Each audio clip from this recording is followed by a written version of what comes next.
Hey, Rec, check this out.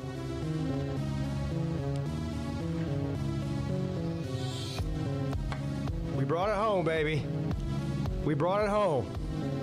Finally got my hands on the trophy. Well, I got my hands on the trophy yesterday, but there it is. Team Peete. Represented by the ACC. That was Uncle Lou's problem. He picked most SEC people and thought he was going to win.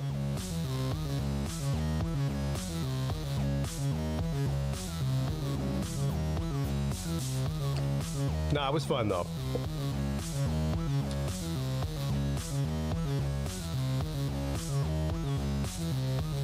Now I just got to go get this thing engraved.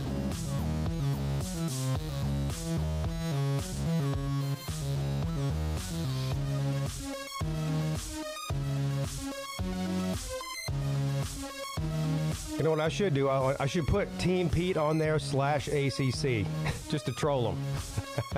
That's what I should do.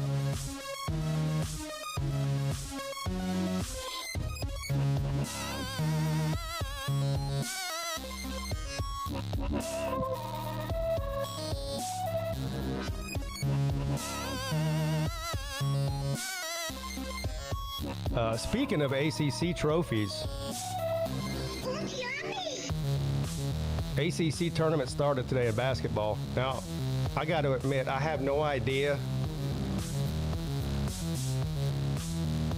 I have no idea what's going on. I got home late last night from Florida, and I've been running around all day. I haven't had a chance to even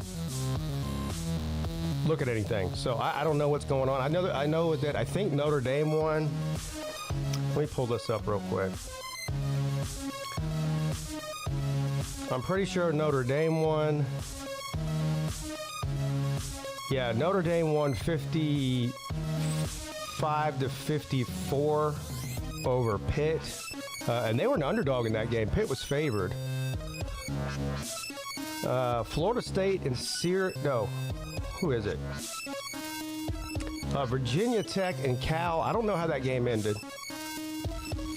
Does anybody know who won that game? Virginia Tech and Cal. It should be over by now. It was close towards the end of the game there. Florida State and Syracuse are coming on right now. And that'll be the end of the first round for today.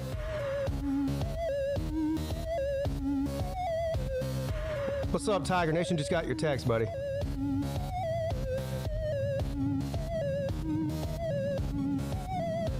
But yeah.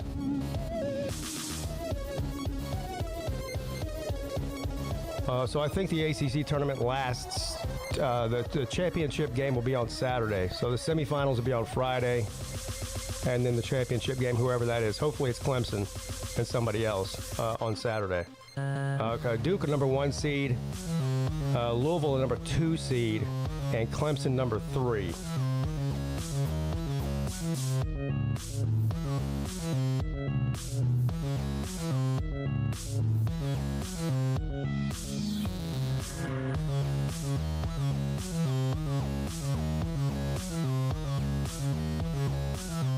Yeah, Robert, if Clemson makes it to the semifinals, I'll probably stream them. Well, they play on Thursday.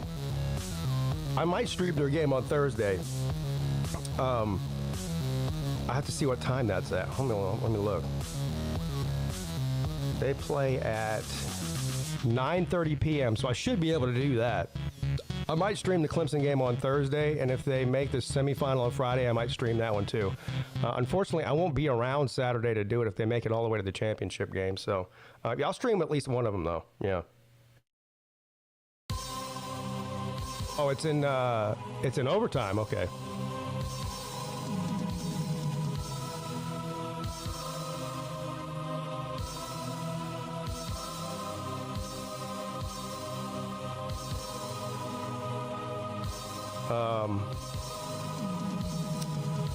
One thing I did miss when we were gone.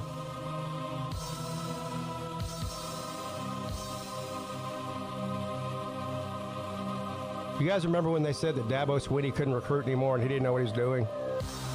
Well, apparently they had a big weekend recruiting. Here's who they got. Now, again, it's March, so I get it. We got a long way to go before signing day. I mean, 9 more months before signing day in December. But they did have it, whatever their camp. Let me turn this music off. It's starting to give me a headache. But they did have a pretty big day this weekend. They held whatever their yearly camp is, and they got a bunch of commits afterwards. This is what happens when you get good coaches, like Tom Allen. And Matt Luke and Garrett Riley, the ones that know how to recruit. So anyway, 4-star offensive tackle Adam Guthrie, 4-star wide receiver Naheem Burrows, 4-star wide receiver Connor Salmon, 4-star offensive lineman Grant Wise, 4-star offensive lineman Chance Barclay, and 3-star defensive back Marcel Gibson. So a good weekend of recruiting for Clemson. Like I said, I don't pay much attention. I mean, it's good to see that and all. I mean, I think they might have more commits in the 2026 class in March than they ended with in December of 2025. Last year's recruiting class was not the best. But, of course, they did go out and get some really good transfer players for the first time ever.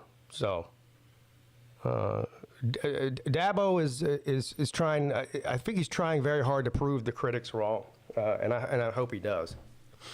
But we'll start paying more attention to the recruiting rankings when it's time. You know, I'm not happy until they sign, not just commit. Before we start the show here, real quick. Good afternoon. Oh, is it afternoon or good evening, sir? How are you? Let's see here. I'll show you. Oh, I didn't know I was muted. What's up? Yeah, I'm going to run through here and just show a few pictures. I'll rehab. I actually put together sort of like a video montage as well, but I'm going to save most of that for the midday show.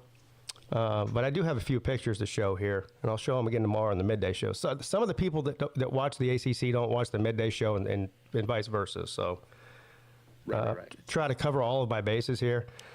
This will just take a minute. This is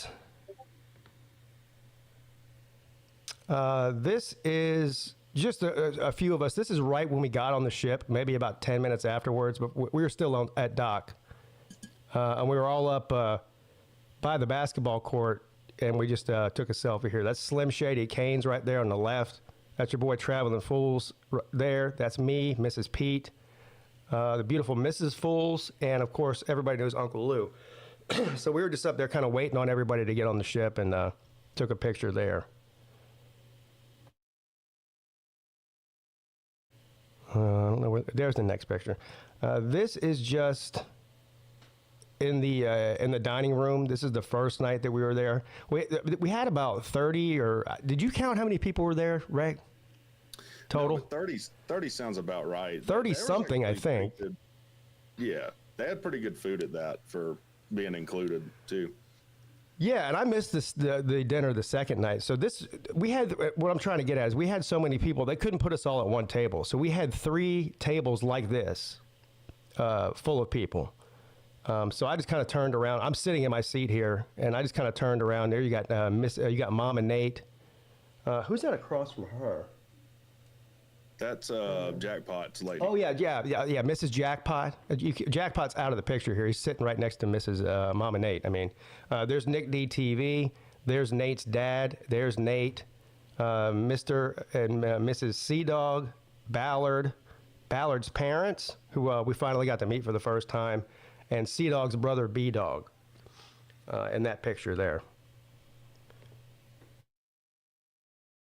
The food was good. I mean, it wasn't 5-star Michelin rated restaurant or anything. I mean, but for, like he said, for being included in the price, it's better than Applebee's, you know.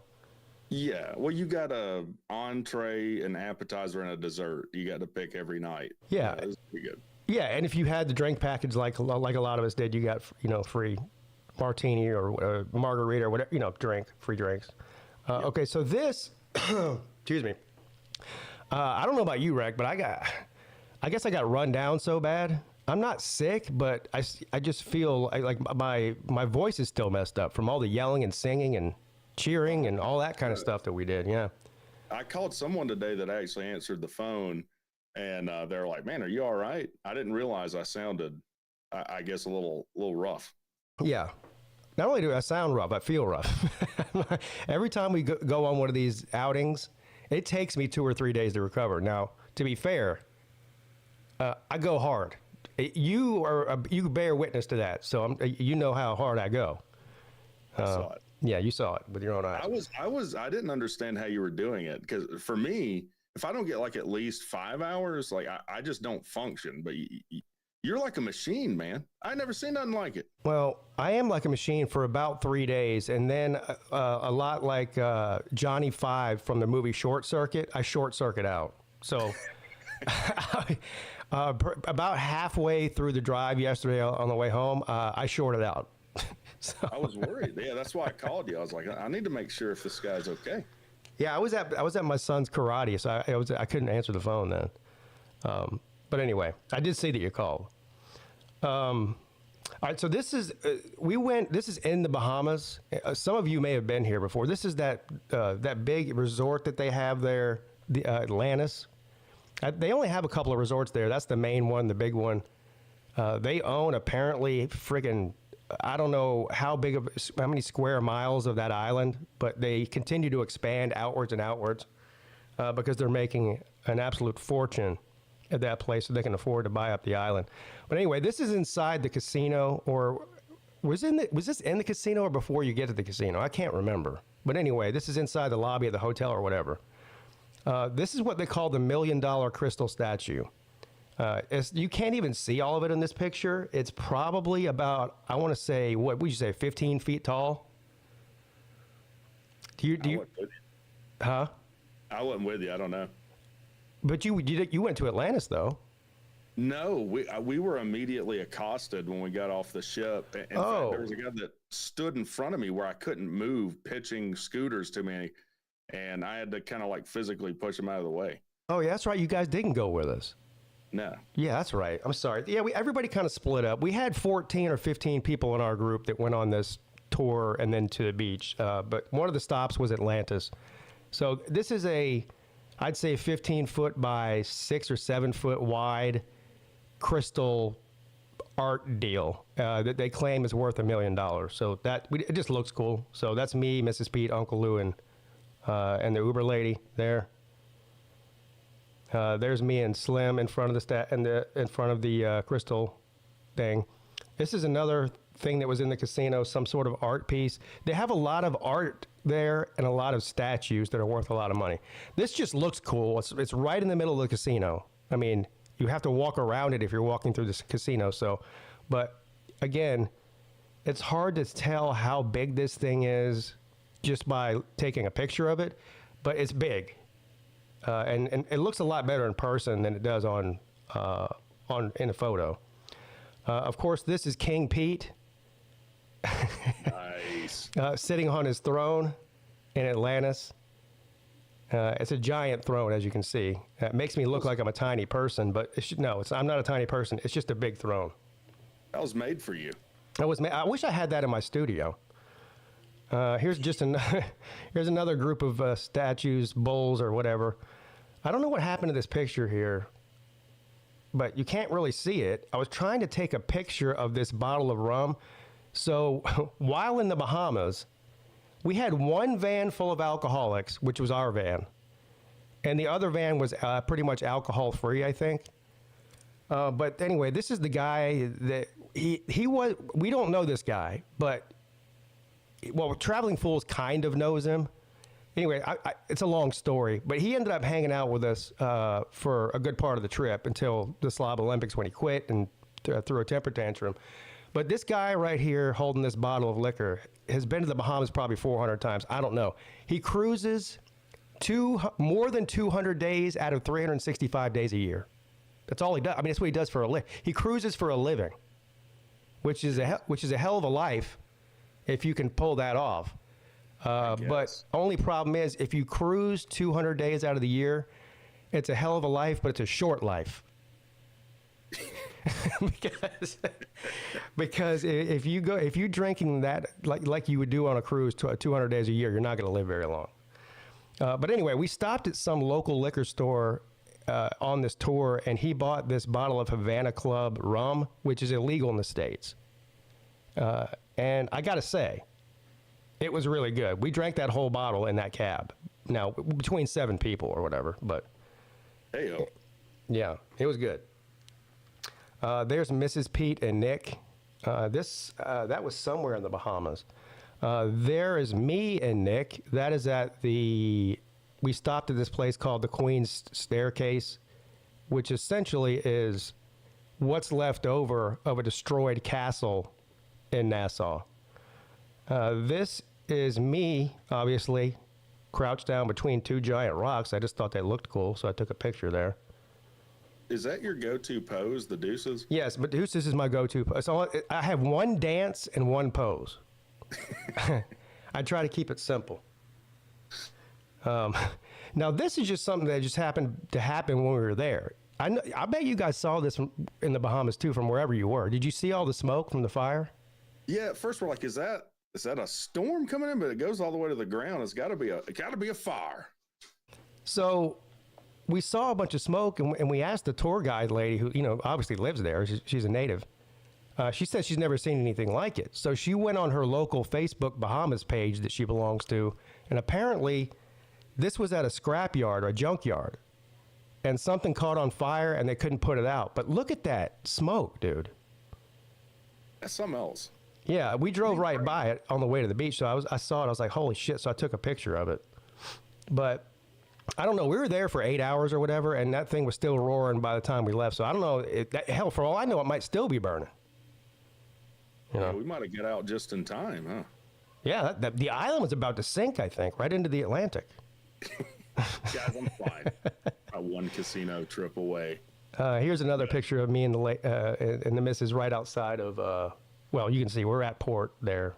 That's not even our cruise ship. No, that's not our cruise ship behind us. That's just some other one that was parked there. Yeah, it's way too nice. This was the night of the 80s/white party. So, which explains the outfits that me and Uncle Lou, we look like we came straight out of Miami Vice there. I mean, is there a better looking group of people than in that picture?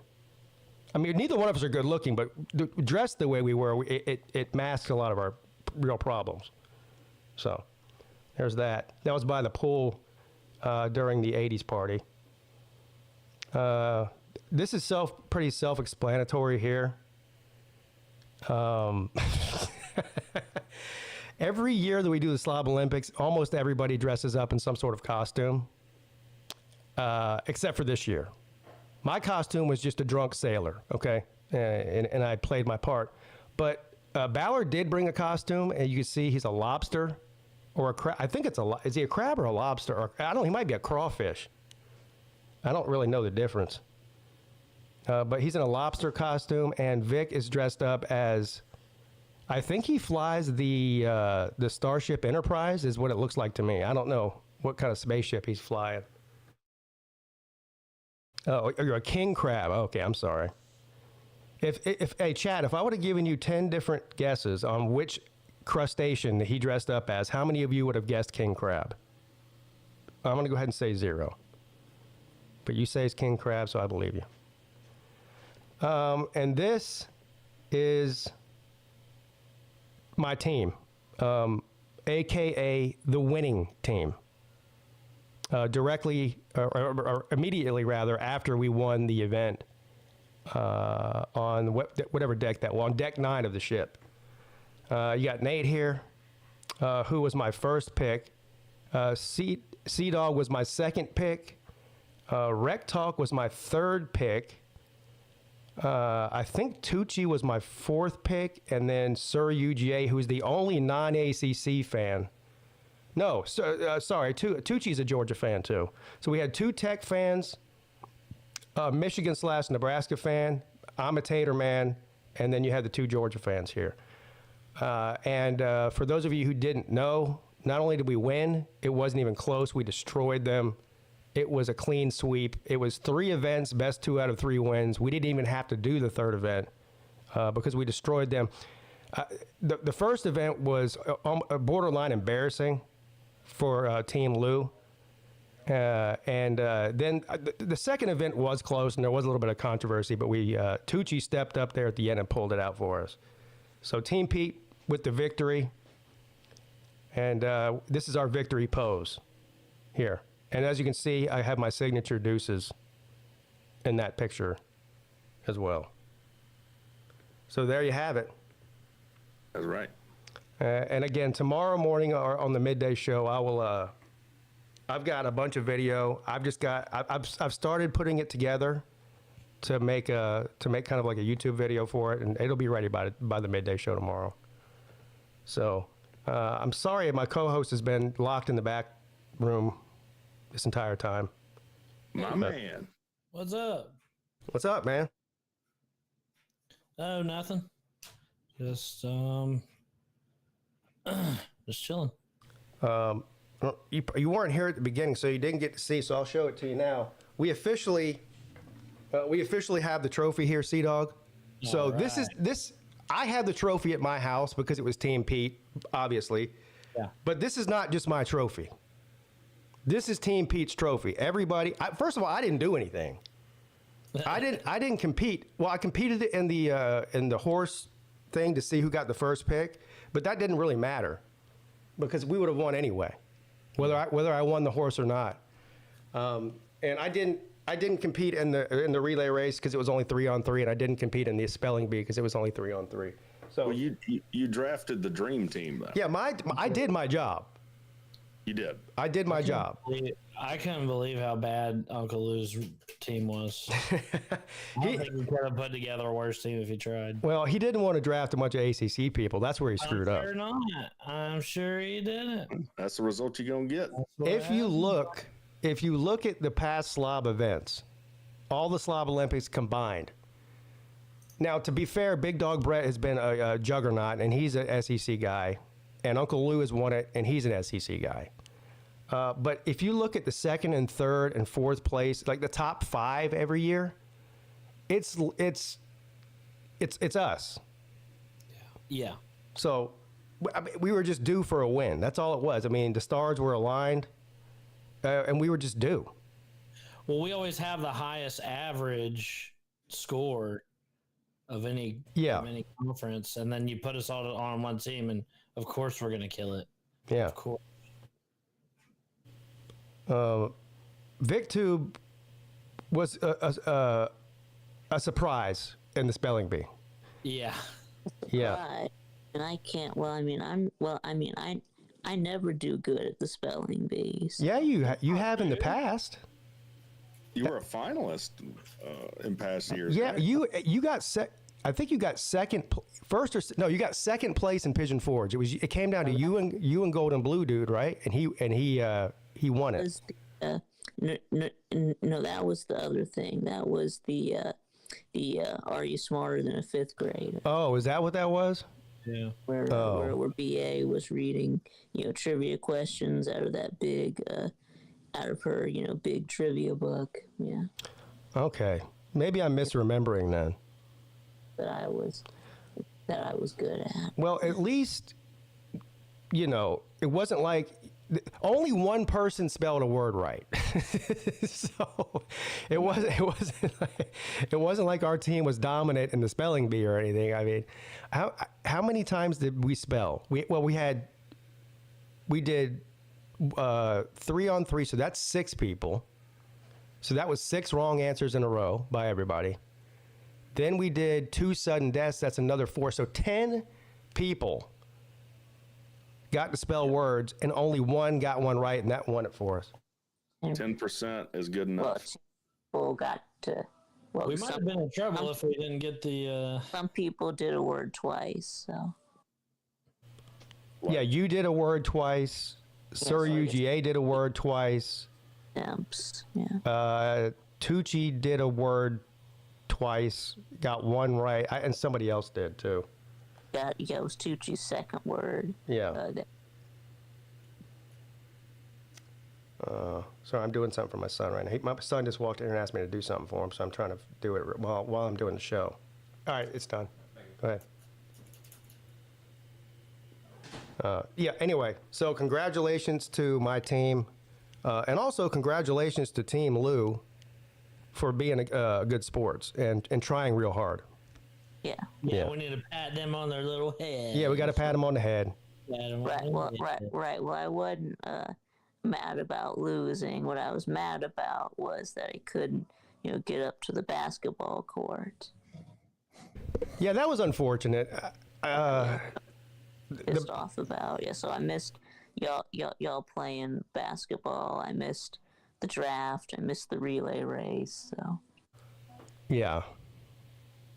Yeah, I thought that they, by law, that for some reason they had to have like elevators or wheelchair ramps that went everywhere on the ship, but I guess I'm wrong about that. Which is also nothing new. So, yeah, I apologize about that. I don't think we even realized it until it was too late.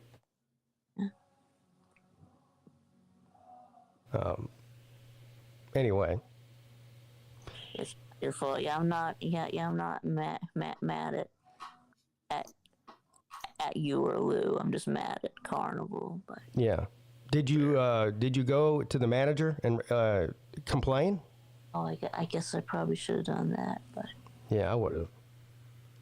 They don't realize how important the Slob Olympics is. I mean, they need to before. Who knows? We might do this again sometime in the future. And by the time we get back on that ship, that problem needs to be fixed. Yeah. Yeah, they would definitely know who we are if we win again, right? Yeah, you know what was funny? I was listening to the morning show today, and somebody said, did the slobs, how did people react to all the slobs on the ship? And the reality is, there was 3,000 slobs on that ship. Yeah. Normally when we go somewhere and do this, we do stand out like a sore thumb. On this ship, we were just like another one of the slobs. Like we could have picked anybody to compete in those events, and you wouldn't have known the difference. This is true. Some of us might even been less slobby than some of the other. Well, you know who the biggest slob of all was? Captain Hat. Captain Hat. Yeah. Yeah. Yeah. We don't hold a candle to him. No, he's the ultimate. I don't think I've ever met a bigger slob than that guy in my life. That's surprising. I mean, maybe Chess Hall will give him a run for his money, but barely. I think he's got chess, man. You think he got Chess? Yeah, probably. nah. Well, has he ever done powder farts? He's done powder, not fart, but The captain. I mean, I'm assuming he's probably done something worse than powder farts. He's ever done powder farts? But yeah. The very first thing when I met him, we were about to get in a cab, and he was like, you need to come to, I think it was, is there a cruise that goes to Cuba? Or is that, maybe it was the Dominican Republic. It might have been the Dominican Republic. Anyway, he's like, you got to come on a cruise with me to the Dominican Republic. And he's like, we could spend the whole weekend banging whores and doing coke and all this. I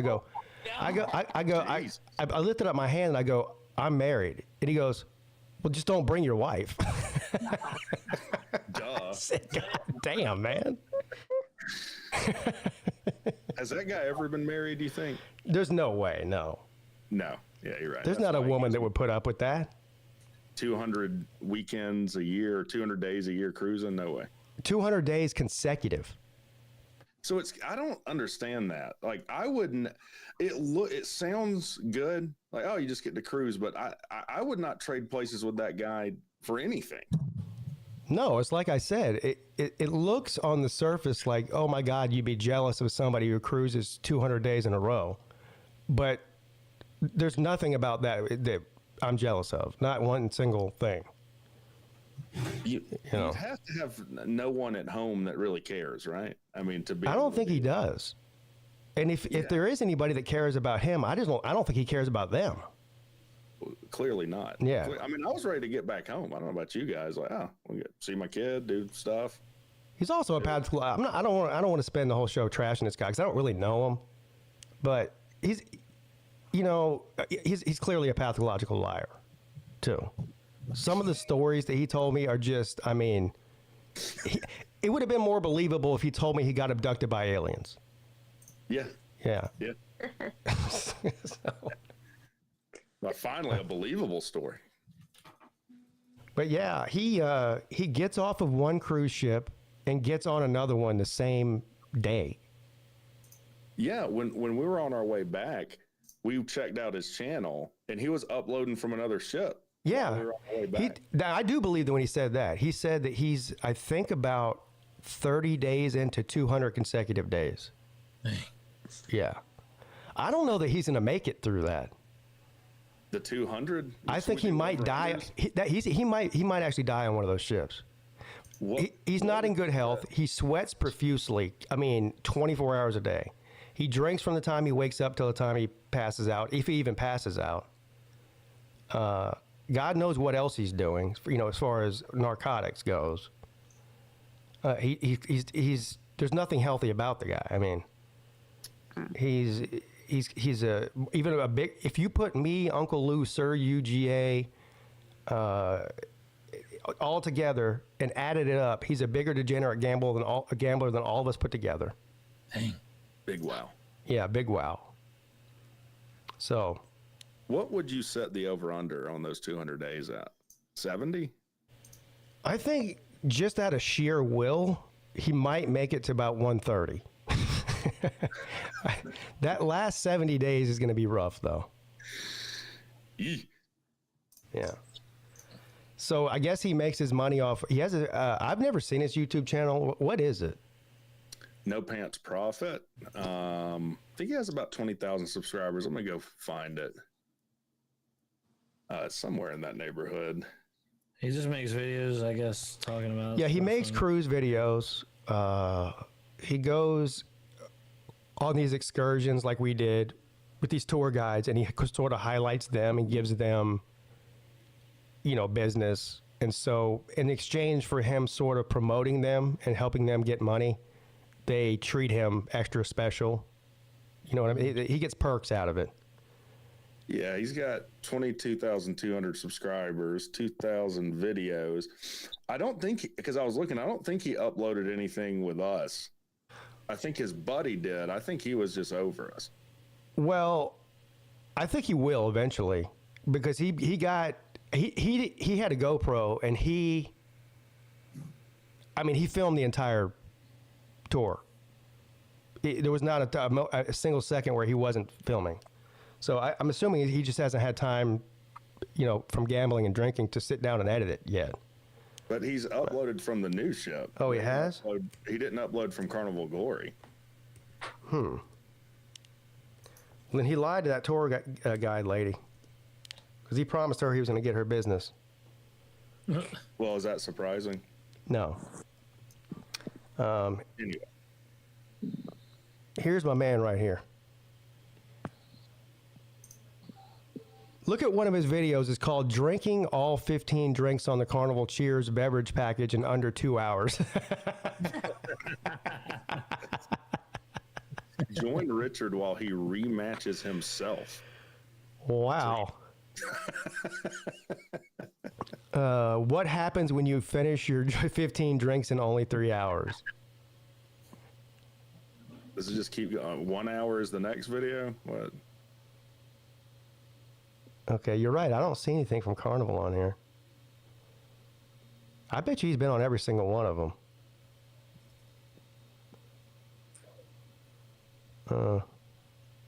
Yeah. I don't know. I'll check it out, because if he does upload it, unless he edits me out, I'm in a lot of those, a lot of that video. Which he gives his insider gambler knowledge back where you were. He probably will edit me out, because we didn't get off to a good ending there. No. It ended with him getting pissed off and walking away. Yeah, we saw him a couple of times after that, and of course I was good and lubed up, so I gave him a few cat calls that weren't very friendly. So.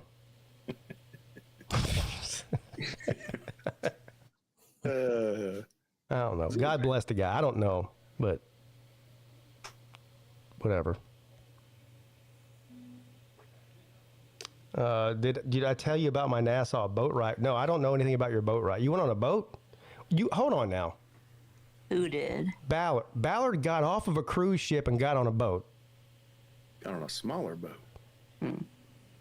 Yeah. Tell us about it. Yeah. What did he do? Did they just take you around the harbor there and show you all the buildings? I'm assuming they did the same thing that we did, except for on a boat. We went to 2 different beaches on our ship. Here's what we did. We got in the cab.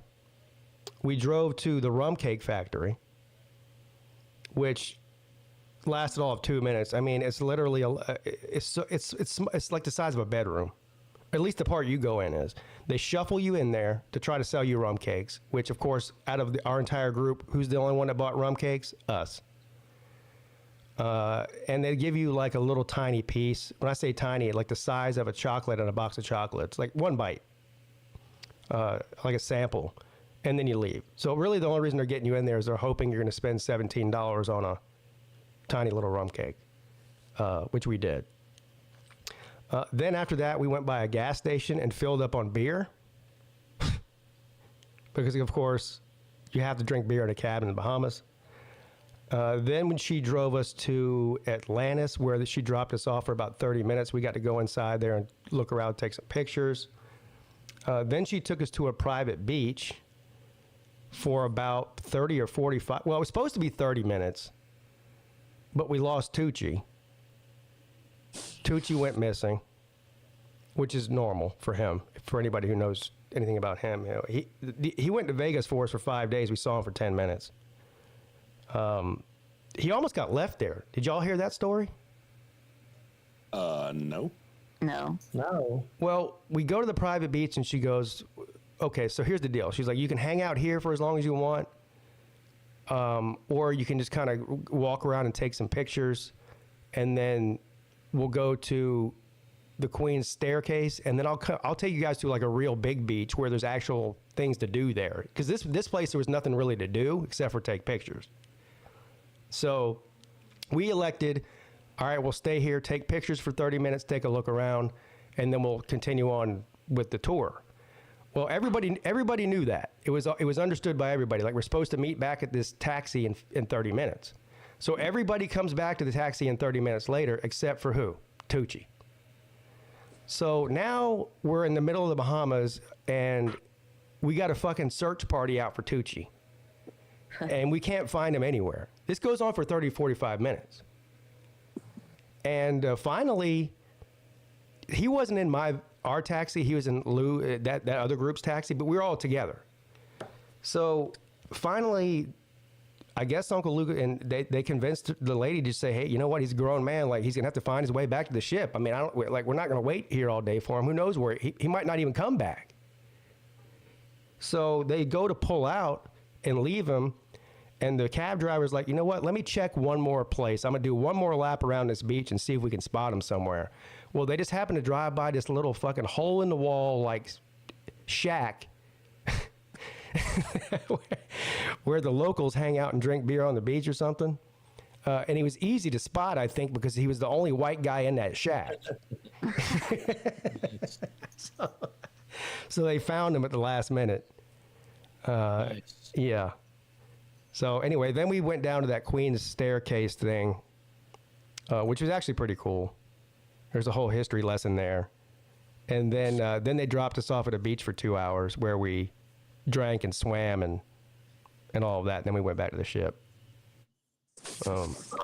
Now, Vic, what did you do? Well, what did we do? Well, not much really. We were able to get in a taxi, and that I could have that could accommodate my chair. And then what we did was we went to the place. Oh yeah, the Bahamas, like this resort, and then that like the big casino. Well, anyway, I wasn't. So we were able to like go to the beach, but I like couldn't like get on the beach. I just had to to look from like the sidewalk. But yeah, so I didn't really get to do much of anything. But then my dad went and filled up a water bottle with some of the ocean water and to like pour some on my feet, so I could say that I've like been in the ocean or. Oh yeah, so you've officially been in the ocean, the Bahamas. I got you. Mm-hmm. Your dad's a smart man. That was a good idea. He should have poured it on your head though. Yeah, maybe. Yeah. So and that was it. Yes. Well, we did after going back. We took our ride back, and then we went to eat. And then we went to this place. It was called the Bearded Clam, and it was like in like an alley.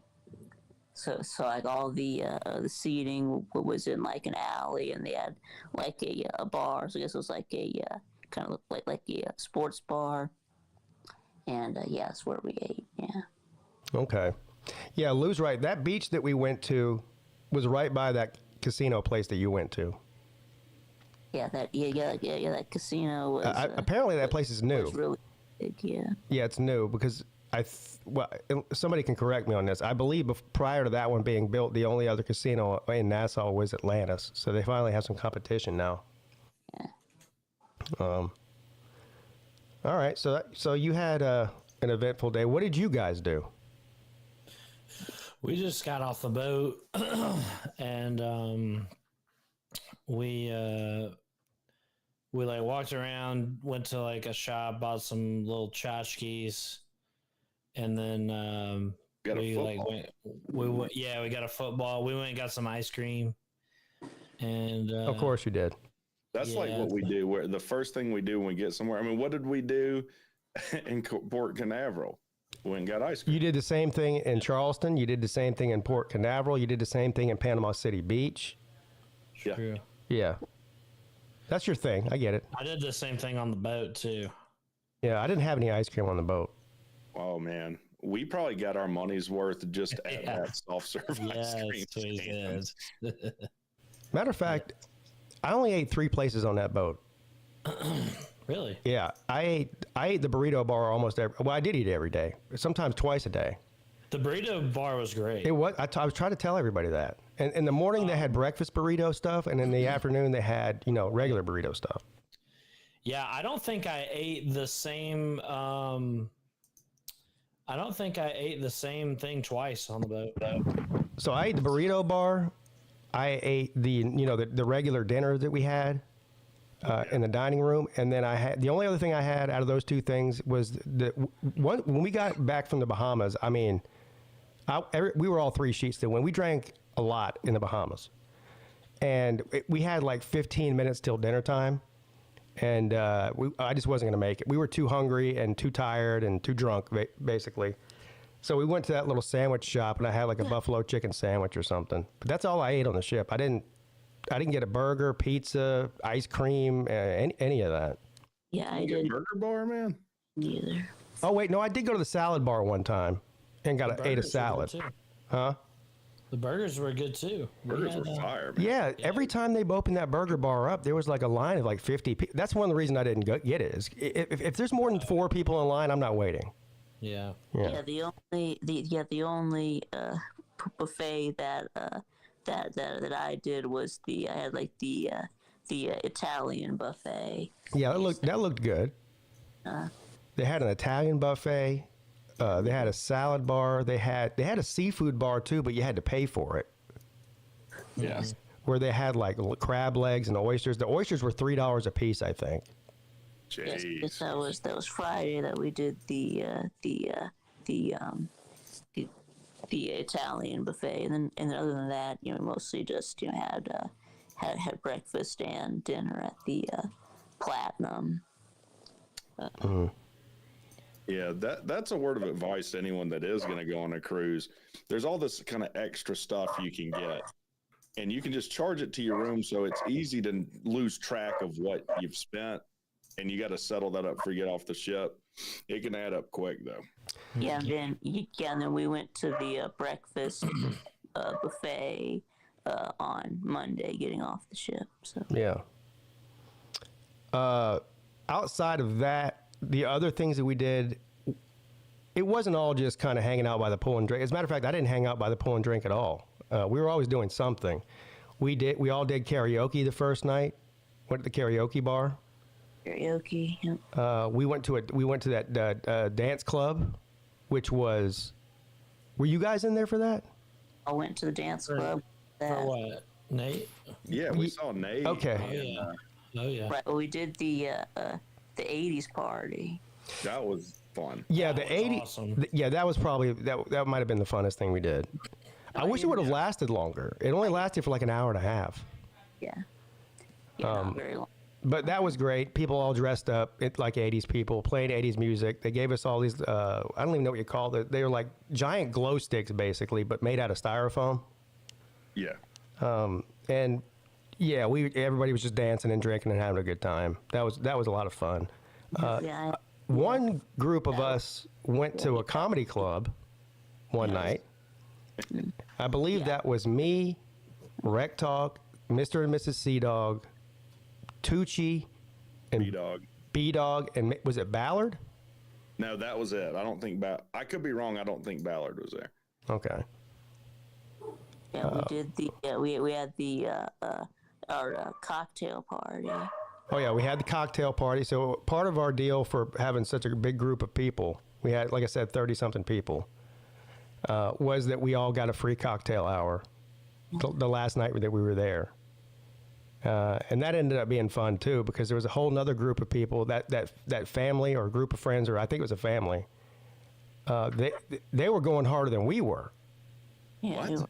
Oh, they were playing some drinking game where they were just chugging, and they weren't even just chugging beer. They were chugging liquor drinks, Yeah, they were one after another. in 8 seconds. Yeah, They were 8 seconds. trying to see who could chug their drink in 8 seconds. Yeah. Well, I went to go to the bathroom, and they got a hold of me somehow, and had me chugging beers over there with them. Yeah, and you did it. Yeah, you finished in the 8 seconds. Yeah, I did it twice. Yeah. Yeah. Wow. There was this one guy who started 2 seconds late, and he still managed to finish it before within the 8 seconds. Yeah, I had to let them know I'm a professional. So I guess he drank his drink in 6 seconds. Yeah. Math checks out. But they were a lot of fun. Those people were. Then we capped it off. I say we. Sea Dog capped it off with a stellar and amazing and fantastic performance. They had how did that work, Sea Dog? So it was a karaoke contest that you had to sign up ahead of time for. Yeah, so the sign up started at like 9:15. And well, that's what it said. So I was like the third person. I don't know. It wasn't great. Like they just went like in order of who signed up. So You got screwed big time. I had to go. There was like, there was not as many people there. It was a long time between my performance and the end of the performances. Yeah, and I feel bad because I actually after dinner and there was a 2-hour period or hour and a half or whatever it was between dinner time and the karaoke contest, and we all wanted to be there to watch Sea Dog perform. Now, of course, I'm a degenerate, so I was in the middle of winning at the roulette table, and everybody's like, "We're going to head down to the karaoke contest. It's about to start in about 10 minutes." And in my mind, because I know how this stuff goes, like you sign up and the chances are you might be the first one or the chances are you might be the last one. You might have to wait 2 hours to watch Sea Dog perform. So I'm like, I'll be there in 20 minutes. So I was only going to be 10 minutes late to the start of the thing, thinking I was still going to see you perform. I guess right when I got there, you had just got off stage. Yeah. They started early. I mean, they started it early too. It was supposed to start at 9:30, and you and my brother and a few other people didn't get there in time. I didn't get there in time either because we had to pack, because they wanted our all of our luggage outside the room by 11. So yeah, we didn't do that. So before me and my dad could go down to the Ivory Club, so what ended up happening was Sea Dog performed early, and by the time you got towards the end of the people, there was 2 or 3 times as amount of people in there as were in there in the beginning. So a large portion of the people who voted at the end never even saw Sea Dog perform. No, he was also voted on first, which didn't help him. Right. Yeah. Now, to be fair, Mrs. Peete, they gave me a participation trophy. well, you got second place. He did. So. Out of what, 10 people? Yeah. It was 8 or 10. You did legitimately get second place. That's unarguable. I feel like they should have taken the top 2 and did because it was pretty close in the cheering, I think, in the voting. They should have done like a sudden death thing where each of you do another song so everyone can. Yeah. That'd be great because I could. Encore. Yeah. That I asked them. I would have done Hey Ya. You would have gone Outcast. Yeah. Well, the girl who won, Mrs. Peete said she did kill it. She sang Mary J. Blige something. I don't remember what song it was, but apparently she did really well too. She did. Okay. So. But a lot of that room knew her, I think, too. Oh, yeah, she had a bigger, yeah. She had a bigger posse. She had the bigger posse. We were so loud for Sea Dog that the host of the karaoke contest said, "How much did you pay those people to cheer for you like that?" Yeah. I appreciate y'all showing out for me. Yeah. It's nothing. That's one of the reasons I almost lost my voice is cheering for you. Nice. I was screaming. Yeah, hell yeah. You guys... Also, one of the karaoke performers in the contest was one of the comics from the comedy show. Yeah. I talked to him. He dapped me up. He did good too, though. Yeah, he did. He was a good singer. I don't know. Yeah. He was a good comic too. So he's a talented guy. Yeah. Yeah. And then we then after the karaoke contest, this is our last night there. We all ended at now. The casino was hopping, even if you weren't gambling. The casino was a pretty hopping place on that ship. Yes, there was a lot going on there. There was a lot going on there. But anyway, we finished off, and we literally, shut we stayed, or at least I did, me and Lou did, on the tables until they told us we had to leave. And what time was that at? 2 a.m. 2:30, something like that. Was it 2:30? Yeah, something like that. And you hit on your way out, I think. Yeah, I won my very last spin. He said last spin, and I won $175 on it. Wow. Bang, bang. Bang, bang. I actually finished up on gambling on that trip. I did. Yeah, I did too. Yeah. Oh, yeah, you killed it. How much did you walk out of there with? I got like $500 on that $25 a hand blackjack. Yeah. $500. Just gonna ignore Rec Talk's problem. What's that? What problem? This guy is one casino trip away from total and utter degeneracy. You think so? Oh my God, dude. It's all over your face when you're in there. I do like the blackjack table. Yeah, sweat starts beading on your forehead, your hand, you can't hold your hands steady. Gee. See, I've seen it before. Yeah. Trust me. I see it every time I look in the mirror. Yeah. And whenever you look at me. I'm telling you, in 6 months, you'll be playing plastic horse racing and claw machines. Hey, you played the claw machine too. Stop it. What about that coin? What about that that coin machine? Fuck yeah, that's too. So all My the wife loved that thing. all of those games in there are technically carnival games, according to Tucci. If it's not blackjack or poker, it's a carnival game. But they had 3 actual carnival games in there. They had the claw machine. They had the I don't even know what you call that thing. Anybody who's ever been to a Chuck E. Cheese knows what I'm talking about, where you put the coin in, and it pushes coins over the ledge, and you win that amount or whatever, which is ridiculous.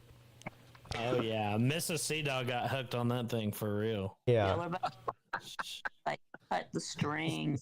Oh, that was the biggest ripoff. That was even more of a ripoff than the claw machine and the quarter machine, because I don't think you can win that. No. For anybody who's listening, this is what it was. It was a giant plastic ball full of cash, $5,000 in cash, hanging from a string. And you push a button, and this little tiny razor blade claw deal goes towards the string, and you have to hit it right at the right time for it to cut the string. If you cut the string, you win the $5,000 that's inside of the ball. Don't trust it. Now, I put $10 in there. I think that thing is just like a slot machine. Like it's just programmed to hit after a certain number of pushes. I don't think when you let go of that button has any effect on the outcome of that ball game. You might be right about that. Yeah. It can't be skill based. There's no way.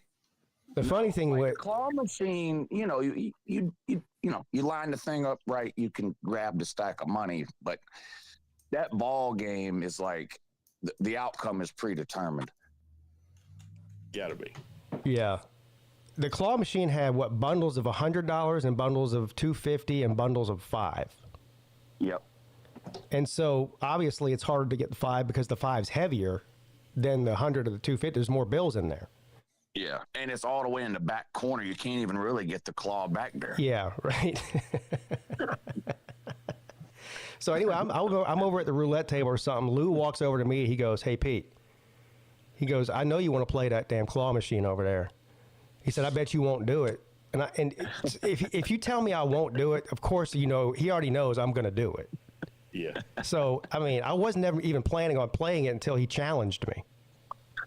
Well, what's crazy is that roulette is exciting, but you go over to that claw machine, like all 8 or 9 of us that were there were standing behind you watching you play the claw machine. Yeah. No one cares when we play roulette or whatever, but everybody in our group was over there watching you play the claw machine. Yeah, there's something about those carnival games, kind of like the rock, paper, scissors thing. It's completely ridiculous, but, every single time somebody releases that claw, everyone goes, "Oh, damn, he almost had it." I know I've never been one for slot machines, but after sitting there watching Lou, I'm even less on slot machines now. Well, I'll tell you one thing, because of all the casinos I've been to, those slot machines on that ship are definitely wound tighter than most casinos are, for sure. I think, they're tighter than Cherokee. Yeah. And we said we weren't going to do that, but we did it anyway. Yeah. Yeah, we did it anyway. Well, I sat there on that fireworks machine, slot machine, where the firework gets closer and closer to going off the more times you press the button, and it's got 3 different fireworks. All 3 of the fireworks things were at the very top, ready to go off. I put $800 in that machine, and none of them went off. Yeah. And then, so in true, gambler fashion, I'm standing there watching this happen, and he goes, "That thing's about to hit. It's got to." So I was like, "Oh, fuck, I got to play it now." So I put $100 in that. I put $100 in that thing. Of course, I didn't win a single dime on that. Yeah. So No, you just gave away $100. yeah, I just gave away. I might as well just burned it. But Now I bet if Volusia had been there and he had sat down at that thing, it would have hit for him. maybe. The first night we were there in the casino, I almost got banned from the casino for the rest of the cruise. Oh shit!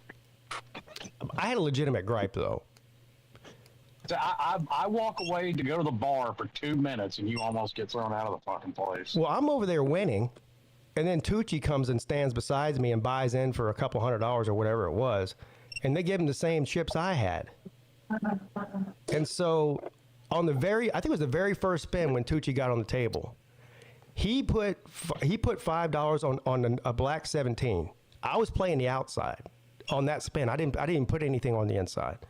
Well, the black 17 hit, the dealer paid me out for that. So then Tucci starts going, hey, you paid him my money. And he wanted to argue with Tucci. Tucci started going to go check the cameras deal. And I actually just went ahead and gave Tucci my winnings because I knew it wasn't my winnings. I gave him my winnings, but I go, look, if we're going to continue to play, you need to give him a different color chips than I have. And they wanted to argue with me. He goes, well, you're only allowed to play the outside. You got $5 chips. I said, I've been standing over here for 3 fucking hours playing both the outside and the inside, and you can't tell me where I can play.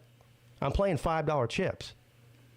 So, of course, the pit boss came over there, gave me an attitude problem. I walked back in the pit. You're not supposed to walk back there. I walked back to pit and put my finger in his face. And I was using some colorful language too, and he told me to stop that. And anyway, they had security over there giving me the eyeball. They didn't kick me out though, but the only reason they didn't kick me out was because I was gambling $200 and $300 a spin.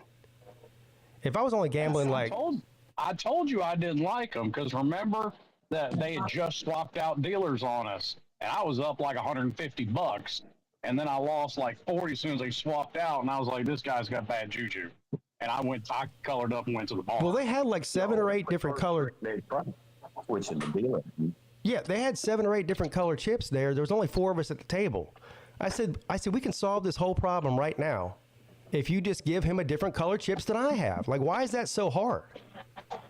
I said, I've been to a million, because here's what I told the guy. I said, I know you deal with a bunch of idiots on here, on these cruises that don't know what they're doing, but I do. But Yeah. No, what you said was you deal with a bunch of idiots on this cruise that don't know what they're doing. I'm an idiot that does know what I'm doing. Yeah. And remember, they basically tried it again. Yeah. You were behind the velvet, like you were in the pit area where the workers are. Yeah, I went back to where that little computer screen's at. Yeah, you were about to clock in. Yeah. He was about to put in some work for real. Well, I could see as soon as I walked back there in that pit, the security started surrounding the table. And at that point, and he told me, he said, you're about to get banned. You're about to get kicked out of here and banned for the rest of the trip. And so I went back there and said, you know what? If you're not going to give them different color chips, just go ahead and color me out. I'm done.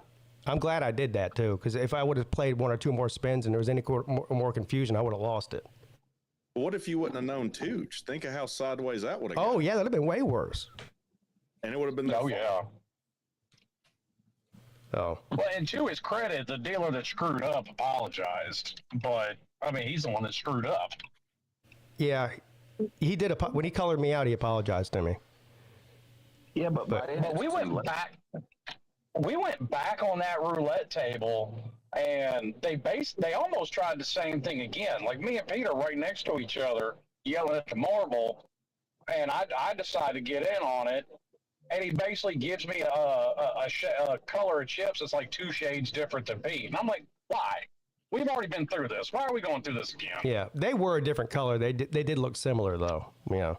There's like 2 different shades of the same. 2 different shades. Yeah, mine was like a pale yellow, and his was like a bright yellow. Yeah, but with all the colors under the sun, like, why even have chips that are remotely similar? Yeah, it just doesn't make any sense. Well, it doesn't. I was why they do it. I was on a winning streak when that's the other thing that pissed me off is I was on a roll when that happened, and they fucked it all up, and that's why they did it. I think. You know how they like to fuck with you when you're winning. Well, what about the time I was winning so much? He told me I couldn't bet $100 on a number anymore. Oh yeah. I'm like, what? They probably did you a favor. You can't bet it. They probably did you a favor on that one. You had $1,000 on the table. I had 10 $100 chips on the spread out on 10 different numbers, and the pit boss came over there and said, no, he can't bet that much. What kind of nickel and dime operation are you running here? If I want to lose, man, that's worse than Indian rules. If I want to lose $1,000 on one spin, I should be allowed to do that. It was a little shady. Like, y'all know casinos better than me. Those automatic shufflers, is that uncommon? No, that's common. Well, it's common on low limit tables, but usually you can play for $25 a hand and get a regular shoe. On that boat, the only blackjack game they had with a regular shoe was $100 a hand. Yeah, that was the only. That's not normal.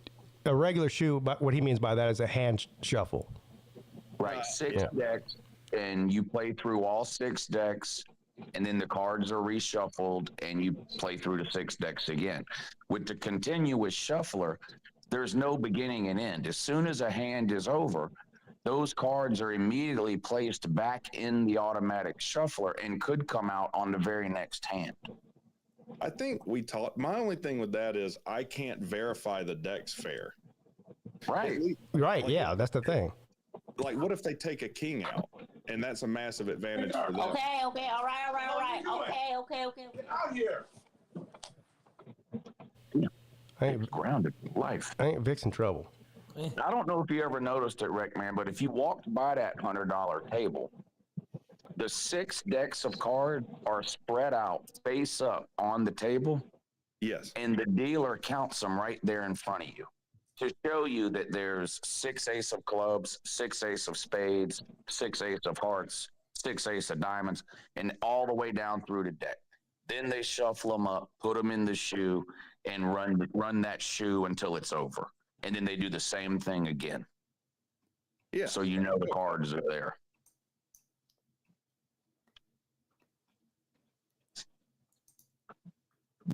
I'm getting yelled at too. Hold on. That stuff was bullshit. If there was a $25 where I could verify the cards, I would have done that, opposed to the $10 where I don't really know what's going on. Yeah. In Cherokee, where we go, they have $15 tables with automatic shufflers, and they have $25 tables with a regular 6-deck shoe. Yeah. The casino was, I mean, outside of those things, it's way bigger than I remember it last time, unless they expanded it.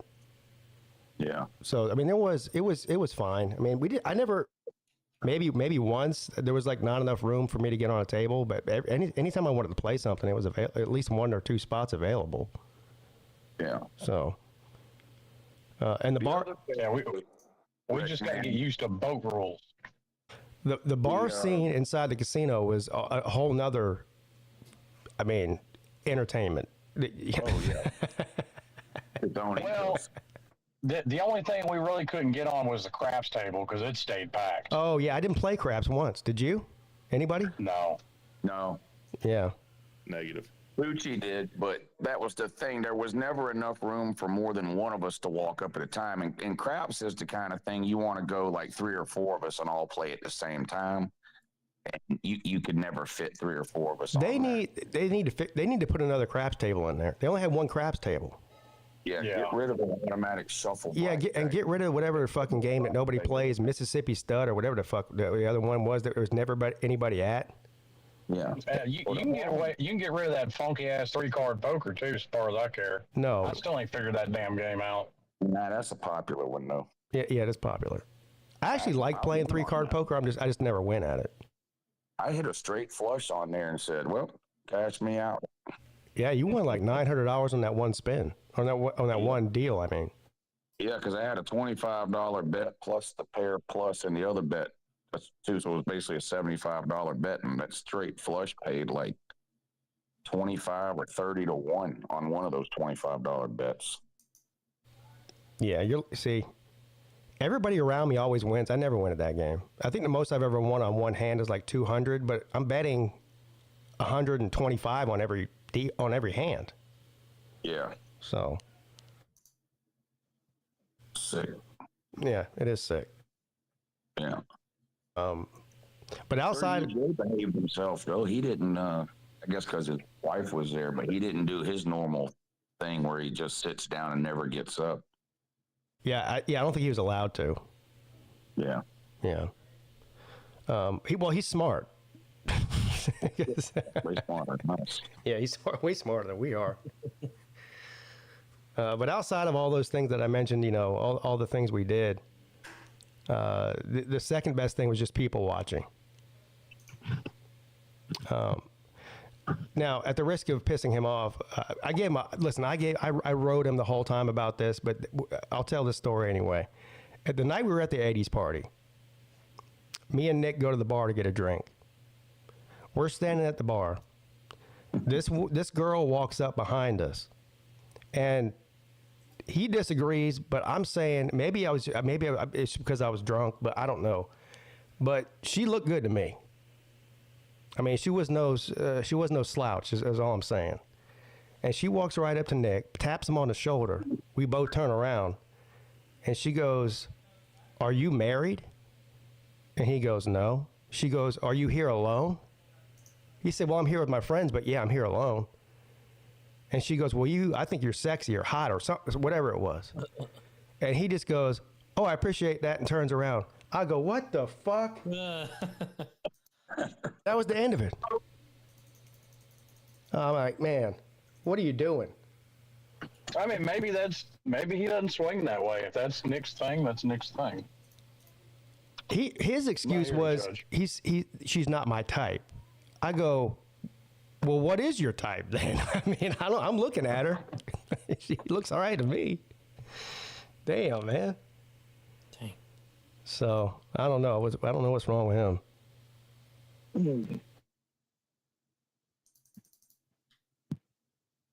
That's all I'm gonna say about that. Yeah. I mean, I've already given him a hard enough time. But the best place on that ship, outside of the casino, was that the Serenity deck. So there's three different real hangout spots. There's a pool all the way in the back of the boat, which is adults only, and there's a bar back there. And it has like a retractable roof too, which is also cool. It's kind of like a greenhouse deal, but at night they open it up. So anyway, there's the main pool where all the kids are basically swimming in. And then there's that deck on the front of the ship where they just have like lounge chairs out, a bar everywhere, a jacuzzi, and all that. We spent a lot of time on that deck up on the front of the ship. That was a good spot. They had couches everywhere, chairs. Is that the place we were sitting around talking about? Your poop app? Yeah. Yeah. Oh, God. Yeah, Sea Dog let us in on his poop app where he's taking a shit in like 100 different places in the country or something. He tracks it. More than that. Yeah, how many? How many? I don't know how many. I really wish I had access to it, but like I said, they took away support for Facebook login, so I can't freaking access. I have over 15 years of poops on there. I can't freaking get a hold of. Yeah, I'm about to say he's been logging that for 15 years and he can't log no more. I know. And then I've got to find a way to get I'm actually upset about it. I got to. Yeah, Lou made a point this morning on the morning show about, just the things we learn about each other on these trips. I have by far learned more about Sea Dog on this trip than I probably ever cared to know. Well, like a lot of us, Sea Dog just does not care because I was making fun of him. I was like, can you imagine playing, something called the poop app? And he goes, oh, that's not the worst thing I played. And I go, well, what's worse than that? He goes, well, I used to play this game called Jerking Off in Class. Simulator. Some jerking off in class simulator, yeah. Yeah. He played a few levels and he didn't like it. Yeah. But he said it was too hard. It was ridiculous. Like, that game does not need to be that hard. It's not that hard in real life, is it? The game should mirror real life. I didn't even want to ask him what that. I still don't know what that game means, and I don't think I really even want to know. I guess it's pretty self-explanatory, but yeah, it's pretty much. Yeah, Pretty much how it sounds. Oh, Christian knows what it is. He says, is that the Xbox? There's more than one? Yeah, I've got it on Steam. Yeah, PC Master Race. Is that one of those games where you have to pay like in the app to do better? Yeah, No. are there in-app purchases? Yeah, No, in-app there's purchases. no in-app purchases. I don't have to buy more lube or whatever. And I told his wife, I said, are you surprised that your husband's playing something called jerking off in class? And she said, no. I'm not surprised at all. I was like, okay. No, she's used to my nonsense. Now, Mrs. Sea Dog, did she have a good time? She had a great time. Okay. She, like I said, she even at the casino, which neither of us are real gamblers, but she really liked that coin freaking machine thing.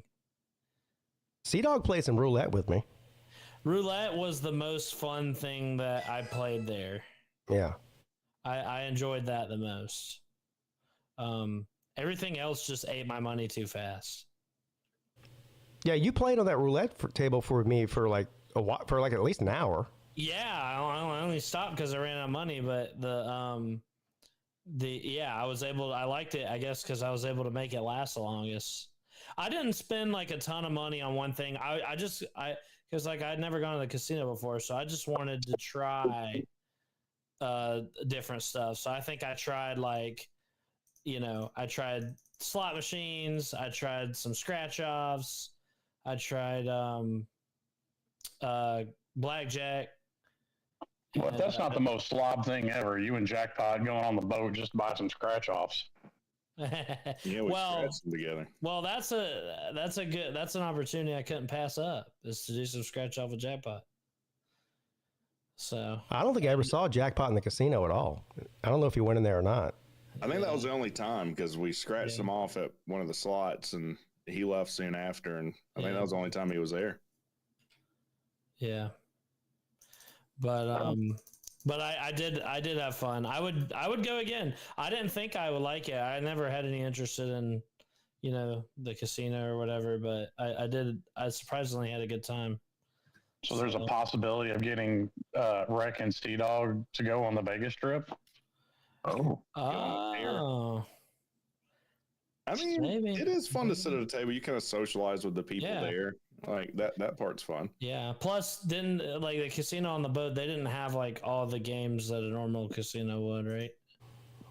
I mean, they didn't have any Pai Gow or Baccarat or anything like that, but I mean, they had most of the games. I wanted to try craps. I really did because it looked fun. But yeah, craps is fun. I didn't really understand it, and I was talking to somebody, and they were saying that it's like really complicated. So I was like, oh, I probably need somebody to explain what's going on to me. Well, that's the thing, though. The dealers will tell you what to do if you don't know what you're doing. Now, that doesn't mean you're going to win, right? But they'll lead you along. Like you're not blind. And plus, if we were playing with you, we could. I mean, I don't know what I'm doing either, hardly. But I mean, at least I know like the basics of it. Well, the thing with the dealers I noticed at the casinos, a lot of them spoke quietly, and they did not have like, most of them had an accent. No, yeah, so, none of them. Well, all of them had an accent. So trying to learn that, while learning a casino game is a little bit tough. Yeah. Most of the casinos in Vegas are big enough too, where they have enough craps tables or whatever else that a lot of times in the mornings they'll have like lessons where they risk any money. They'll have a craps table is a big one they do that on because it can be confusing if you never played it. But they'll have like a lessons crap table that you can walk up to, and they'll kind of explain to you how the game works and some of the basic bets that you can make if you go like early in the morning. Yeah, craps is probably the only game there where it really depends on the roller. So most games, like even on roulette, if you're just betting the minimum bet, like the roulette table on the cruise ship is a minimum of $10, which is very low. Most casinos minimum is $25. So when Sea Dog bought in, he bought in for like what $40 or something. It depends. Yeah, I like probably about $50 for each thing that I did. Okay, so you bought it for $40 or $50, whatever it was, dollar chips, and you were at least in the beginning you were playing the minimum. You were only paying like $10 or $15. Yeah. So I mean, the longer you sit there, if you're doing the very minimum, you're not going to win. Yeah. Any money. Yeah. So, and that's what happened to you. You sat there for about an hour, and eventually you ran out. Yeah. Craps, on the other hand, if somebody gets hot rolling, even if you're only making minimum bets, you can win a lot of money because you're just winning on every roll. Yeah. And that's what makes it fun when somebody gets on a hot streak, rolls 30, 40, 50 rolls without crapping out. That you can win some money on that. Nice. So, yeah. Or you can do like me and start doing silly things and run out of money real quick. Yeah. Well, that's kind of my strategy. Yeah. Well, I did, and that was my thing. Yeah, it didn't get me far. Like I only only won one or two of the blackjack hands. And then the rest I just lost out, and I put like $50 in. So I only got to play like 6 or 7 hands of blackjack, and I was like, this sucks, So I like stuff where it I guess at least if I were to go to Vegas, I'd save up more money, And I mean, there's still amount of a luck, because I've sat down, back when I first started at a $5 blackjack table in Tunica with $40, and it lasted me 3 hours. Just That's awesome. Sticking with basic strategy. Yeah. When do y'all go to Vegas? Is that a summer thing? It's the end of January. Oh, okay. I could see myself doing that. Maybe not next year. Maybe maybe the next year or something. If y'all are still doing it when my brother turns 21.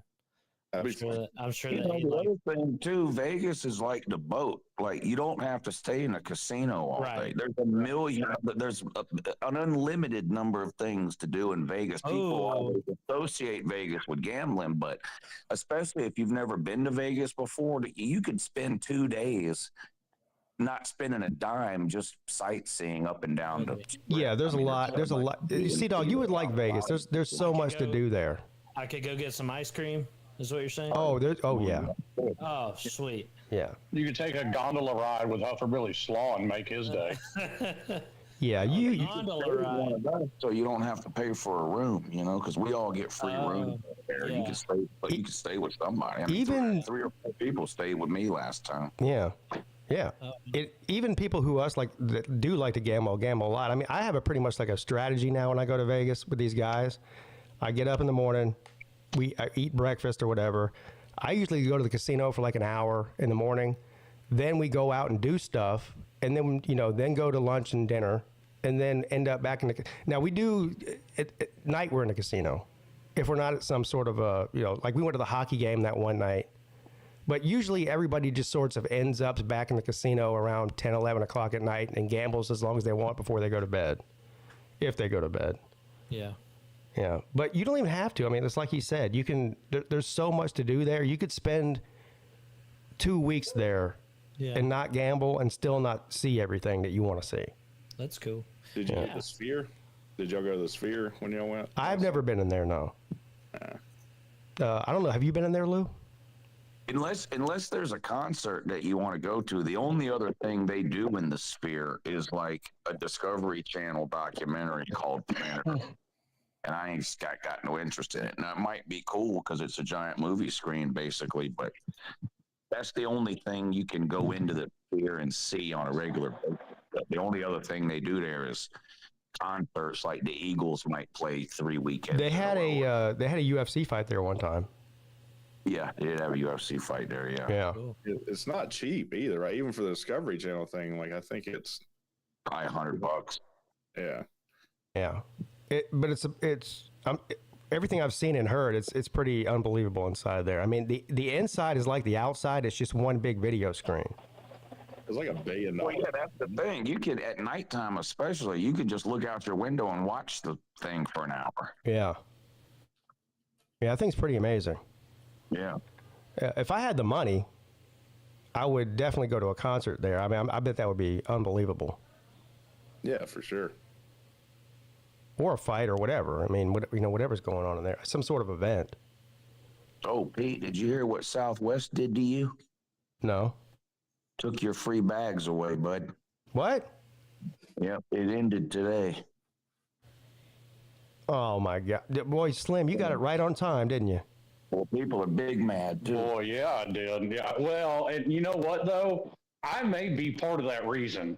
I'm not gonna lie. 'Cause, I told you we packed, which I shouldn't be. If You that's only the packed case, one because- bag for 2 people, though. Yeah, dude, they weighed that thing. It was 52 pounds. Well, 50's the limit. So that wasn't. Apparently not. Well, 2 pounds over is. Today. The announcement was made today. I actually don't know, like, maybe they're ending it on September 1st or some future date, but the CEO gave this big deal today and they're not doing the free bags anymore. Oh well, Point. looks like I'm going to be flying. I mean, if I had to pay for bags, I'm gonna fly Delta then. Yeah. I think you need to hit us with the Mrs. Peete because that's bullshit. That is a good point.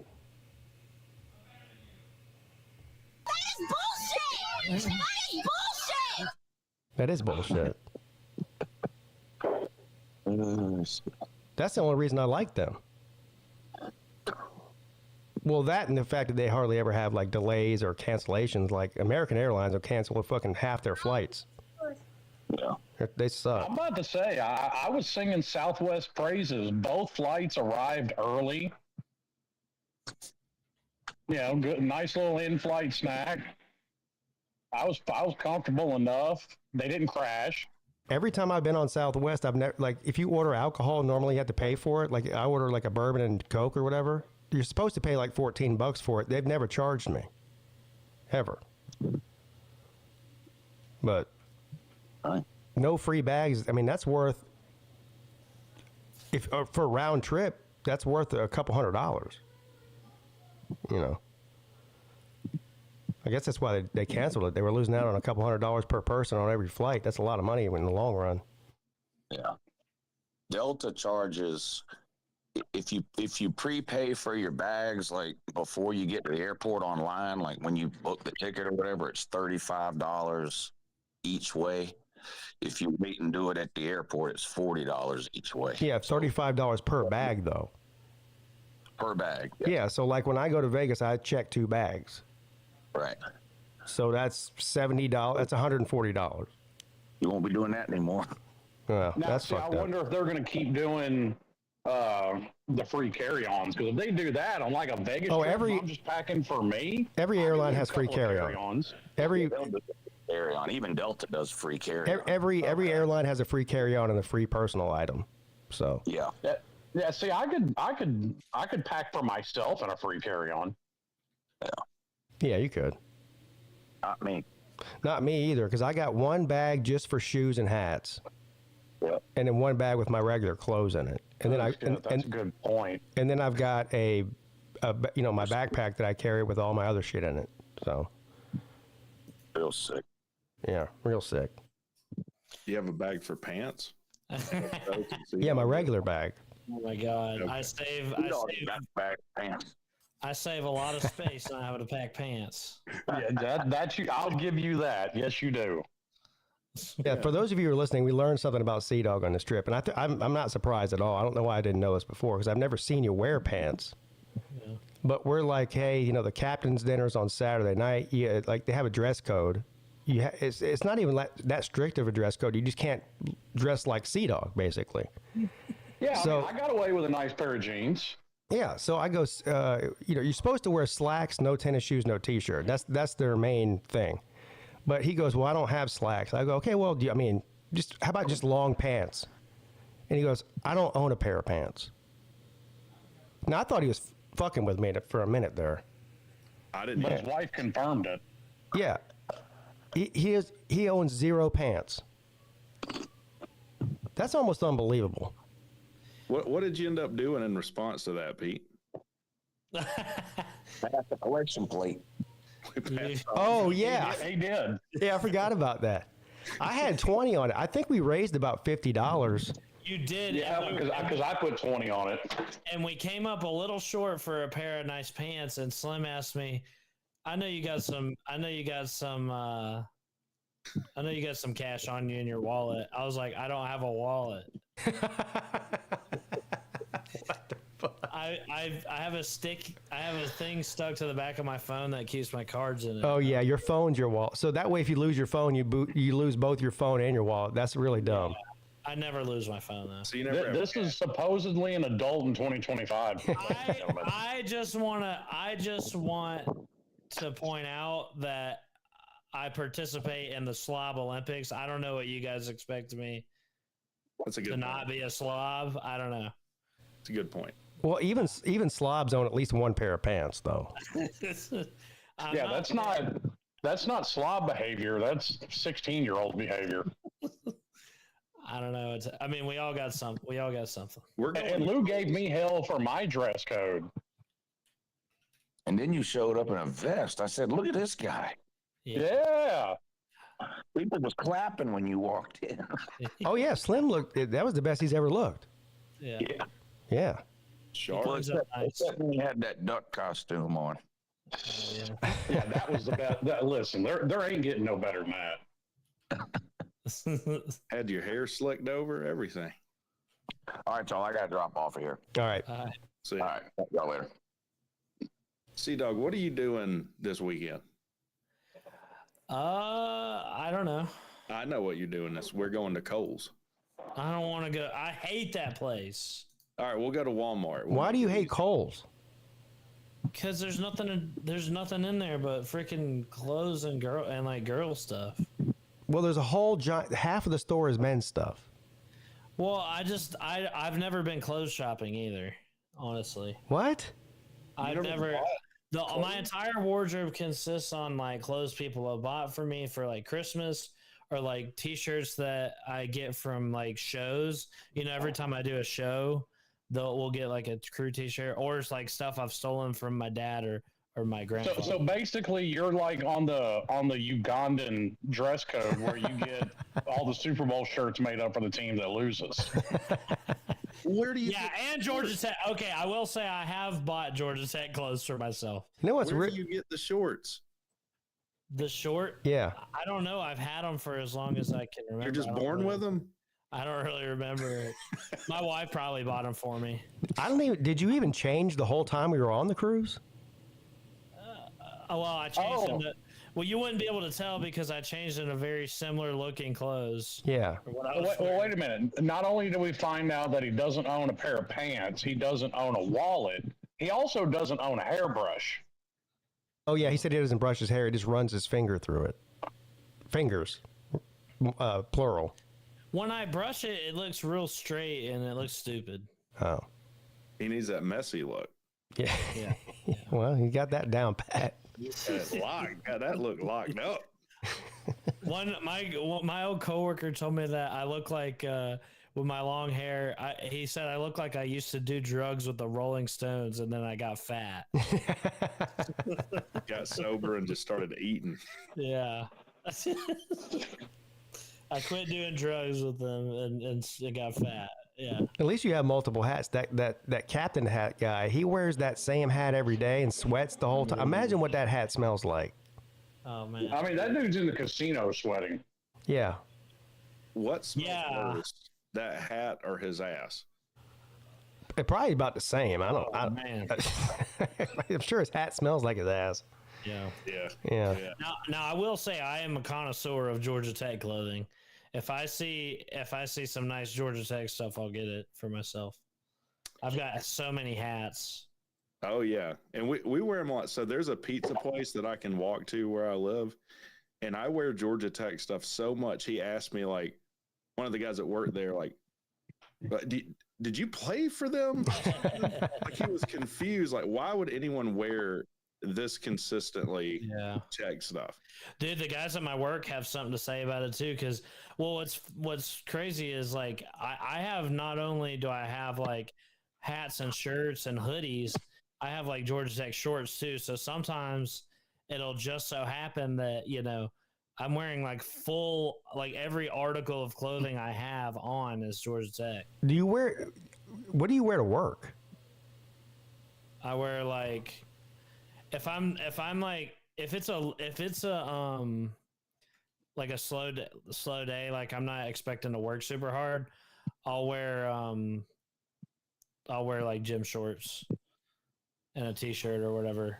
So they don't have a dress code there then. No. Oh. I work in a shop. Okay. But if I'm expecting to be busy, I'll wear like cargo shorts so that they're a little rougher. If you're expecting to be busy, you'll upgrade to cargo shorts. Yeah. Okay. Dude, the other day, oh my god, I wore my gym shorts, and I've had all my clothes for a while. I had a hole in the bottom of them in the like taint area. Oh my god. And I freaking also had a hole in my underwear too. And oh my god. I freaking sit down on the forklift. It's freezing too, and my freaking ball sack goes right on the cold leather seat of the forklift. Good God. I'm gonna buy you a pair of pants for Christmas or something. Yeah. Yeah. Rick, your mission, should you choose to accept it, is to get this man to Kohl's and get him some pants.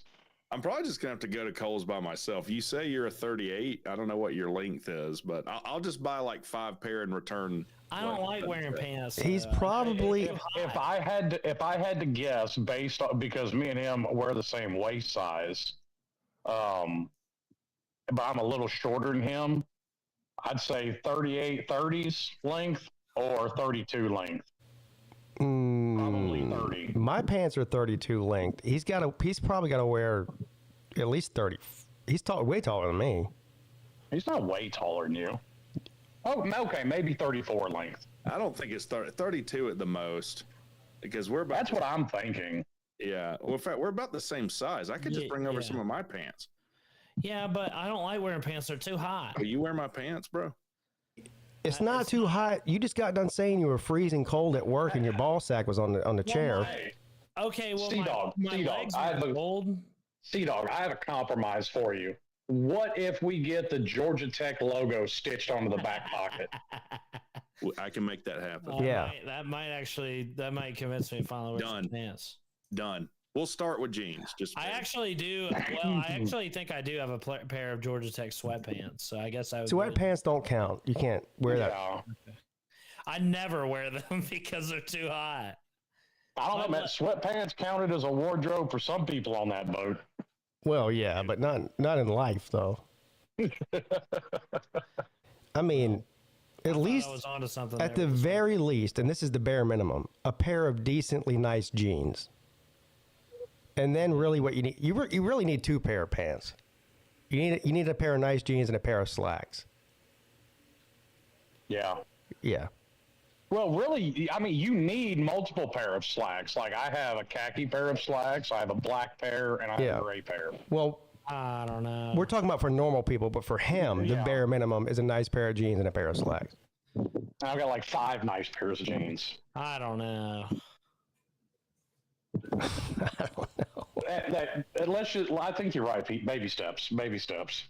Yeah, let's just start out with jeans. We'll work our way up from there. So, Rec, you have a homework assignment. Before kick of week 1, we'll have this sorted out. And you don't even have to go to. You technically don't even have to go to Kohl's. If you just download the Kohl's app, you can get the same deals on there, and they'll just ship it to you. But I got to put them. So, like, you know how you'd go with your mom to get clothes when you're young, and she'd give you the little tug, like, on the waistline. You imagine, going into Kohl's, giving him a tug around his waistline. Yeah. And you know what? I will send Sea-Dog a wallet. When's your birthday, Sea-Dog? No, it's October 21st. Okay. I am sending you a wallet for your birthday. I don't need a wallet. I'll just lose. Yes, you do. I lost my wallet. Well, I'll buy you one of those wallets with a leash on it. That way you can't lose it. Yeah, like a chain. With the chain? Yeah. Yeah. And if you want, you can pick the color. I'll get you one with a leather chain if that's what you want. Whatever. Jeez. Would you use it? I don't think so. What if it was a Georgia Tech wallet? I've got one. I can get that done. Yeah.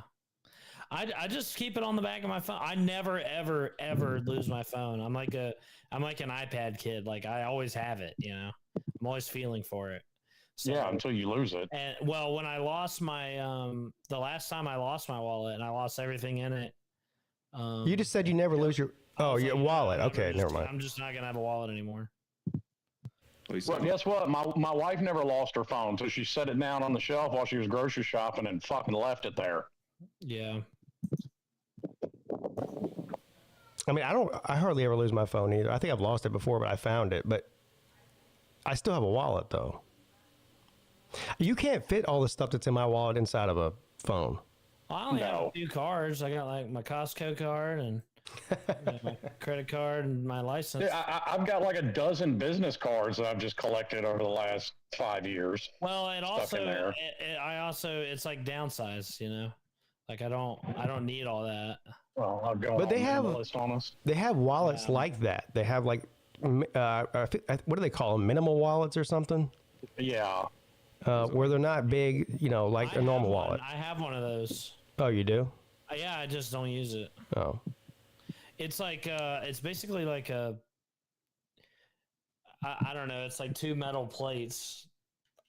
I'm not describing it very well, but it's like and it's got like an elastic band, and it doesn't stretch like that far, you know. I don't know, but I'm still buying you a wallet with a leash on it. Okay. That way you won't lose it. It's got a leash on it. Hold on, I'm trying to think because we went to Golden Blue Dude's funeral. Were you wearing shorts then? I was certainly wearing shorts. Oh. All right, now that's terrible. Come on, Dog. What?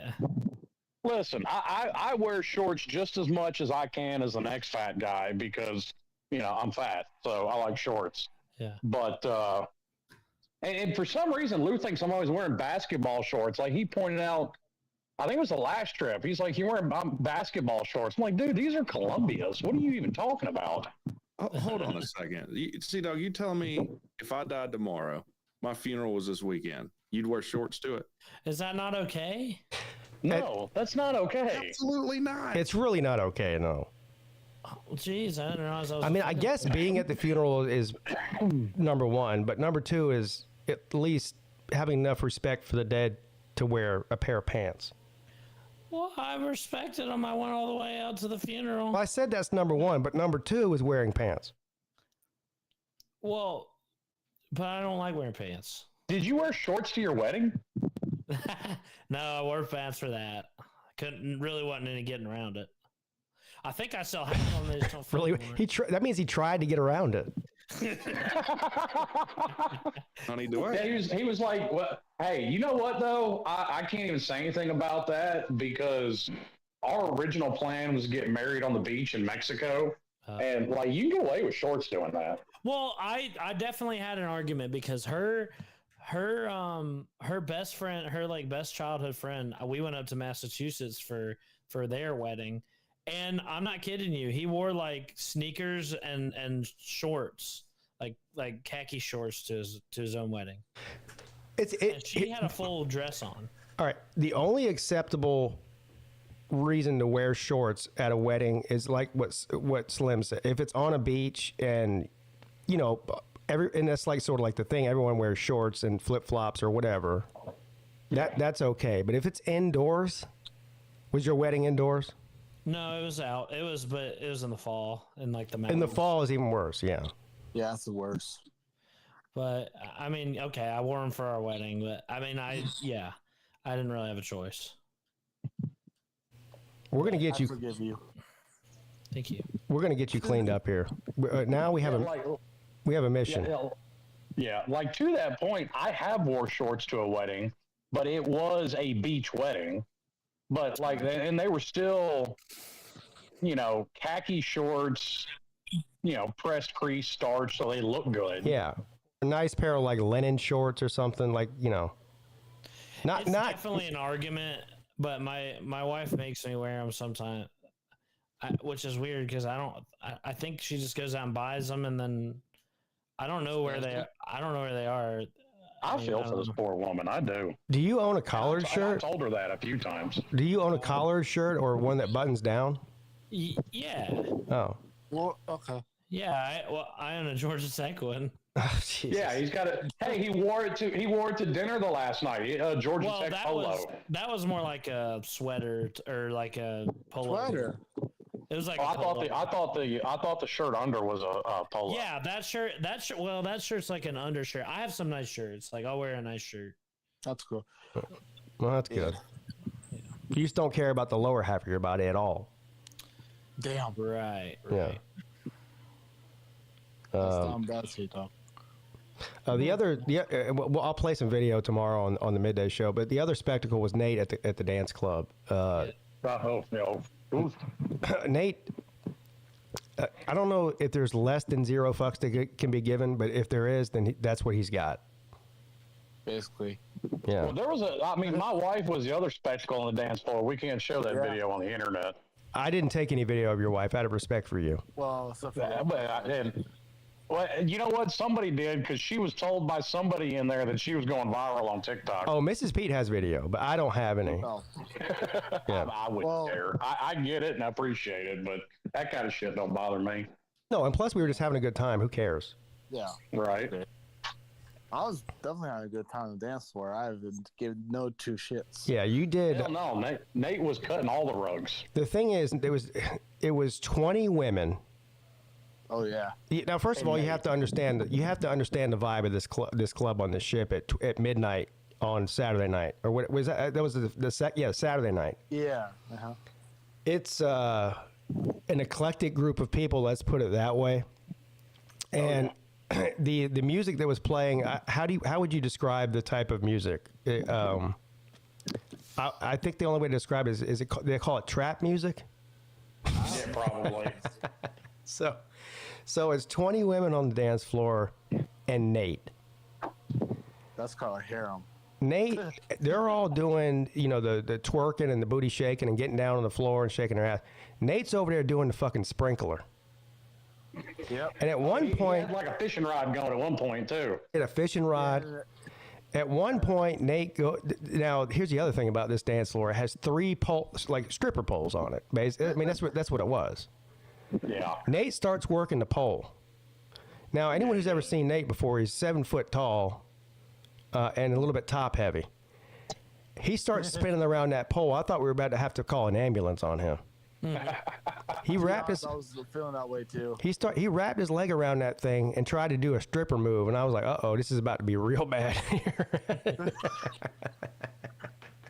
And then too, I got to give him credit, man. He this little short, light-skinned blonde comes up, starts dancing with him. Oh Yeah. Yeah.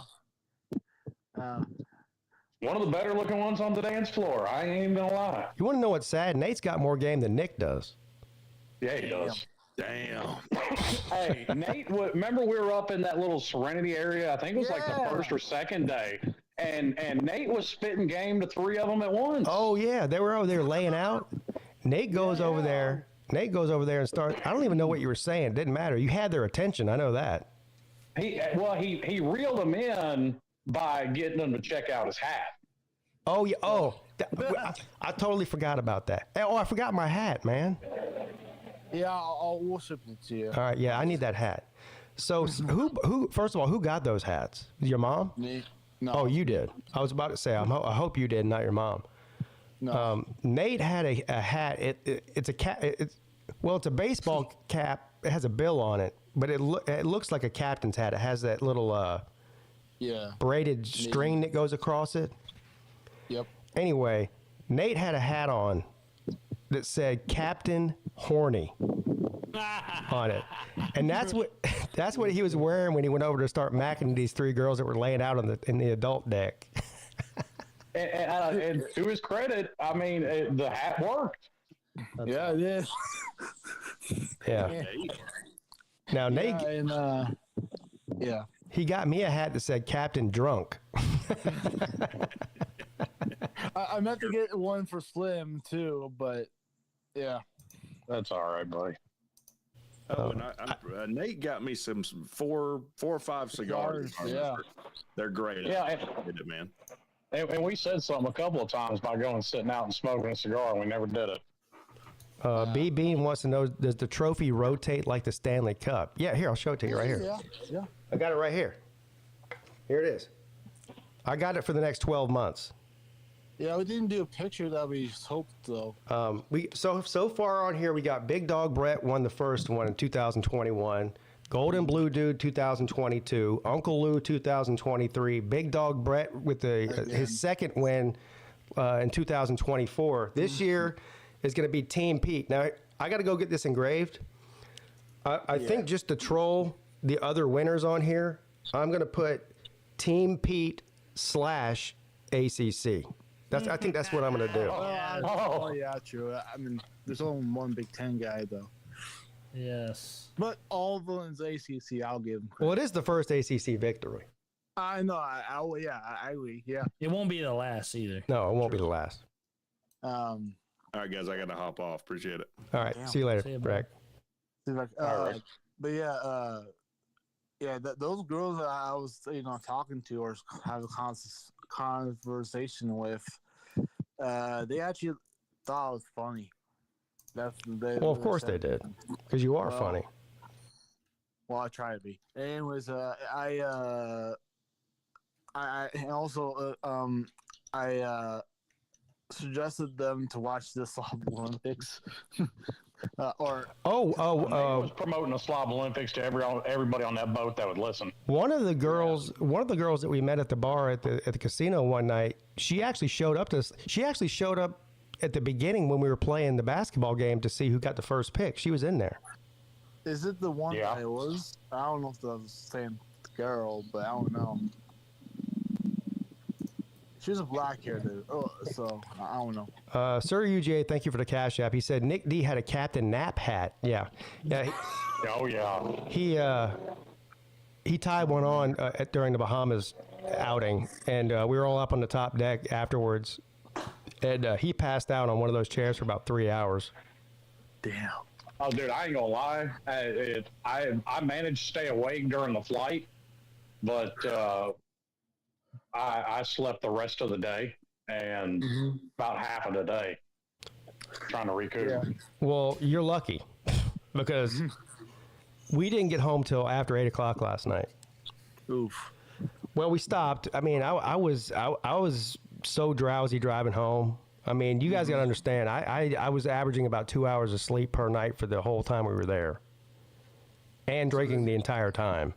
So by the time we got off that ship, I was pretty much done. So did Mrs. Peete drive them? She did. She took over. She also was in the same condition as me, though. That's the other problem. Oh, okay. So She was out by the time you dropped me off at the airport. Yeah, she slept. She slept between the cruise ship and the airport. Okay. But yeah. So I drove for about 2 hours, and I told her, I said, you got to take over for at least an hour. I'm about to fall asleep at the wheel, and so she drove for 2 hours, and then I drove the rest of the way home. But we stopped a couple of times, and we stopped for a couple of bathroom breaks, and we stopped to eat lunch. So, and we went. The weather was really bad driving home. Yeah. Me and Rick were talking about that earlier today. Yeah, the tornado. I actually went through. I won't say went through, but I went after the tornado hit, near Stanford, Orlando, whatever. Because it was near the airport. Well, it was bad in Orlando when I was taking. I mean, we were taking Slim and his wife to the airport. It poured down rain almost the entire time. Same here. Yeah. Then in Georgia, it wasn't that bad. It was sprinkling a little bit. We got into South Carolina, it was just like a deluge. Yeah. Yeah. So that kind of sucked too. And then by the time we got home, we were driving in the dark. It was pouring down rain. Damn. But we made it though. That's good. But we made it too. So, Vic, you doing okay? Yeah. Are you in trouble, Vic? Oh, I'm not. I'm fine. Yeah. All right, Okay. good. Yeah, I was just being, summoned to, the dinner table. Yeah. Summoned. Yeah. Yeah, Nick? because he already, came in and told me that we were eating in 5 minutes. So. Damn. Yeah. Yeah, Vic, You still eating your little crow? Yeah. Yeah, sure. I guess so. Yeah. Now, shout out to all the parents that came on this trip. Vic's parents are troopers. They're a lot of fun to hang out with. The same with Nate's. Nate's mom gave me a. Let me see if I can find this. Here, I'll show it to you. Was I up there at that time? I don't think I was. Uh-huh. Because you and Lou and BA were talking to my mom and dad. Probably I was probably still asleep. Yeah. Nate's mom gave me this. Here, show you. Oh, that, yeah. Yeah, she gave me this. Oh shit. She gave me this Clemson ornament thing that you kind of set on your desk. It's made out of glass. It's really cool. And she also gave me a nice card. She made me cry. Wait, what did you say? Well, that's between me and your mom. Oh, I thought. Yeah. Wait, did I send you a card too? I think I don't know. Anyways, I don't. Your mom gave me a card. Somebody a card. I think I did for his father passed away. Whatever way. Anyways, moving on. She made me cry. Now, to be fair, I was on severe lack of sleep and also drunk at the time. Otherwise, I probably wouldn't have cried. But she made me emotional. Well, I'm grateful that not for emotional, but like you liking the card and their new gift. Yeah. Because she told me about it. I was like, yeah, Mom, you should give it to Pete. You know, I mean, she meant to give you for Christmas and stuff, but she forgot. But yeah, her friend or one of her friends from work has a friend that makes ornaments like that, and she thought she saw that at a crafts a craft show, yeah, and same with Lou's. Yeah. Yeah. So that was very nice. Brett made us some cool little things too. Yeah. Oh yeah, I forgot about that. Yeah. Brett gave us like a business card. It's not like It was a big card. I didn't get one. He only made one for me and Pete. Oh, okay. Yeah. That was cool too. Yeah. So all around a successful trip. Well, here's the number one thing. Nobody fell off the boat. That's number one. Number two, nobody got arrested, which even a couple of us came very close to getting arrested. Yeah. Nobody got left in the Bahamas, although Tucci almost did. Yeah, although he became, if that taxi lady or tour guide, whatever she was, hadn't decided to make a final lap around, Albert Tucci was about to become a permanent resident of the Bahamas. I think he might have found his way back eventually. Find his own way home, yeah. They had taxis over there. He could have got back to the ship, but Right. yeah. Yeah. Yeah. And plus, I think I had like 6 total Hawaiian shirts or Island Boy shirts too. How many do you think I brought, Nate? You said 10. Yeah, I brought 10. And then I bought another one before we got on the ship at the gift shop. Oh yeah. Yeah. I was actually planning to give you one too, but my mom probably said no. I think he has. She said no. He's got enough already. Yeah. She sounds like my wife. Yeah. I mean, mine technically wasn't a Hawaiian shirt, but it was tropical colored enough. Yeah, Oh, it was Hawaiian enough, I think. Speaking of that, we stopped for lunch at somewhere around Savannah in some small podunk town. We got off an exit, and there was there was like a McDonald's and a Zaxby's, and we were starving, so I was like, let's go to Zaxby's. So we went inside there and ordered, and we're standing at the counter, and the guy who's taking our order goes, "Would you guys just get off a cruise ship or something?" I had my Hawaiian shirt on. And Mrs. Pete's like, yeah, but he dresses like that every day anyway. It's not because of the cruise ship. We were that's his wardrobe for a Tuesday. We stopped at Bucky's and ran into some people on the boat that my brother had been playing basketball with. And this was in like Georgia. This was like back in Georgia. It like the big Bucky's. Yeah, we were almost home. Yeah, what were y'all meeting up to fight somebody at Bucky's? Is that what it was? So Was this it was pre-planned? at Bucky's. Okay. Okay. So it's close to where you live. Okay. If I hadn't been we had been driving for 6 hours at that point or whatever, and That might have been. Yeah, I guess that was probably the Bucky's that Chess wanted to fight Lou at. I don't think so. I think he lives right near Bucky's, but it's north of me. I don't know. We passed about 4 or 5 different Bucky's between there and home, but if I had been so tired and beat down, I would have stopped for 30 or 45 minutes and walked around, but I was just too tired. I wanted to get home. Yeah, we didn't. Stay. We just. Plus, it was raining. So we just peed. I got some ice cream, and we went on. Yeah, that's usually me with these drives, but I had it pretty good this time. For a change. Yeah. I remember, I think going to IOP was the worst one because I didn't leave when I wanted to, and that ended up taking like 13 hours. Yeah, that's a long way there. Yeah, and also, I didn't. And this is a good thing. I did not clog any toilet on the cruise. That's good. Hold on, I thought you did. No, that was at the condo. Yeah, that was Oh yeah, well you clogged the toilet at the hotel the night before. Yeah, and Nick had to do it. Yeah.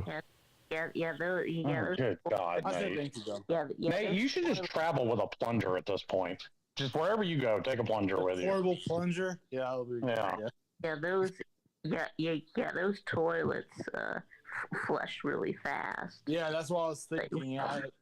Yeah. Yeah, they had Nate-proof toilets. Yeah.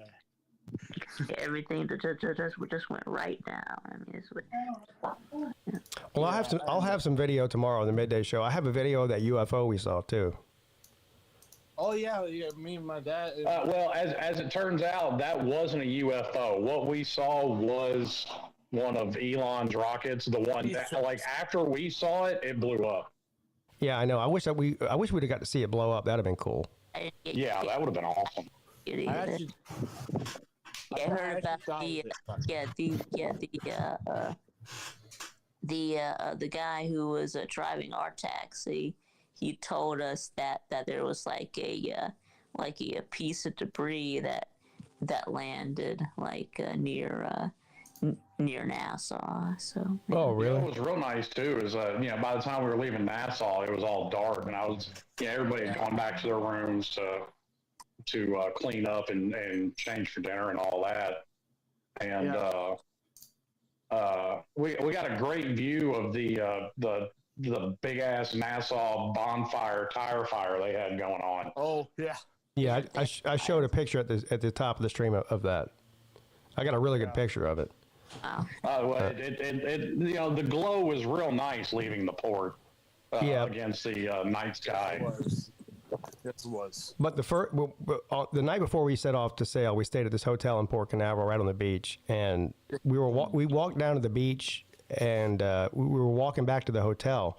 I just happened to look up in the sky, and it looked like a comet. What it looked like. Yeah, it was. But it was daytime still, so it was still really bright, and it was moving. I mean, it had to have been going 1,000 miles an hour, at least. Yeah, it was. Yeah. So I got some pretty good video of that. It doesn't look as good on video as it did in person, but it's still pretty cool looking. It was. Unfortunately, my wife was too drunk to realize, but she's sitting there holding her camera like she's videoing the greatest thing ever, and she forgot to hit the record button. Oh no! Well, she was pretty tore up by then. Dang. Yeah, we all were. Yeah, and I actually thought it was an angel, to be honest. I thought the revelation was started. Yeah, she ain't used to doing that. She's had to recover. She spent most of the day asleep on the couch. Yeah, and I had my one tequila sunrise. Oh yeah, let me tell you this story. Yeah. Oh yeah, that was great. I was sitting there talking to Vic's parents at the bar when he rolled right up and said, "I want a drink." Yeah, so he's drinking. He orders a tequila sunrise, and they, to their credit, they make these drinks pretty strong on the ship. Like they give you a pretty heavy pour. So Yeah. he gets a tequila sunrise. He's got the straw, He's drinking it for about 10 minutes, and then he gets down to the very, very end. I mean, there's like a quarter of an inch left at the bottom of the ice. But he's bound and determined to suck every last drop out of there, right? So I repositioned the straw for him where he can get the rest of it. He sucks that thing down, and you know that sound the straw makes whenever you hit zero? That gurgling sound? He's done with it then.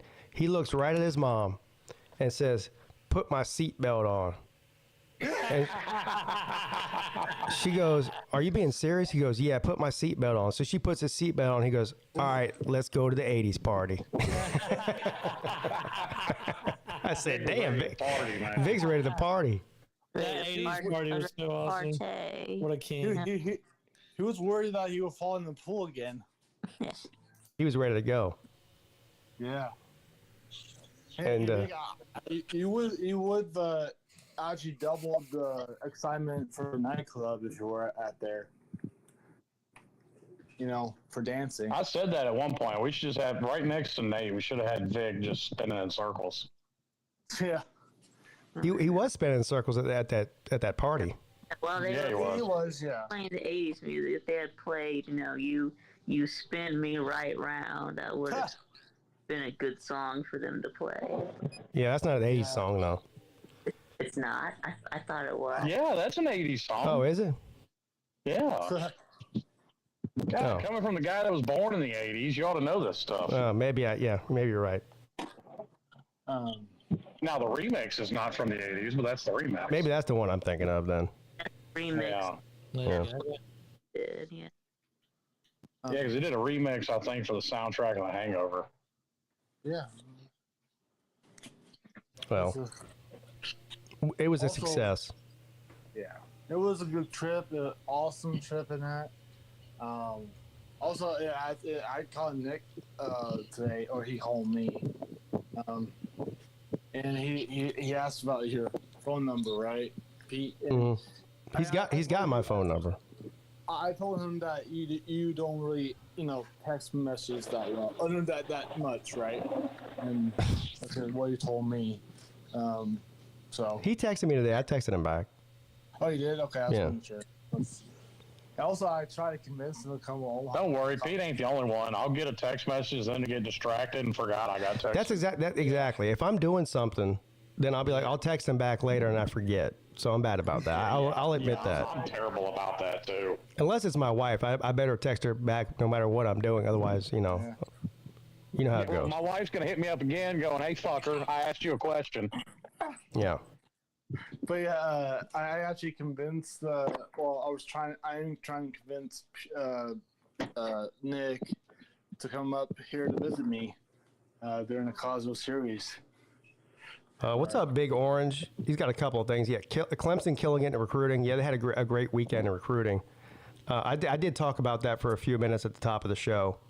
Also, he says, "What's y'all's early record predictions for North Carolina this upcoming season with Belichick's first year?" I'm going to go ahead and say way too early prediction, 4 or 5 wins. Dang. I'd say probably 6. You think 6? In their schedule, like super easy. Well, no, I don't. Easy. I never look at their schedule. I'll pull it up real quick. Wait, what teams? The Tar Heels. Oh yeah.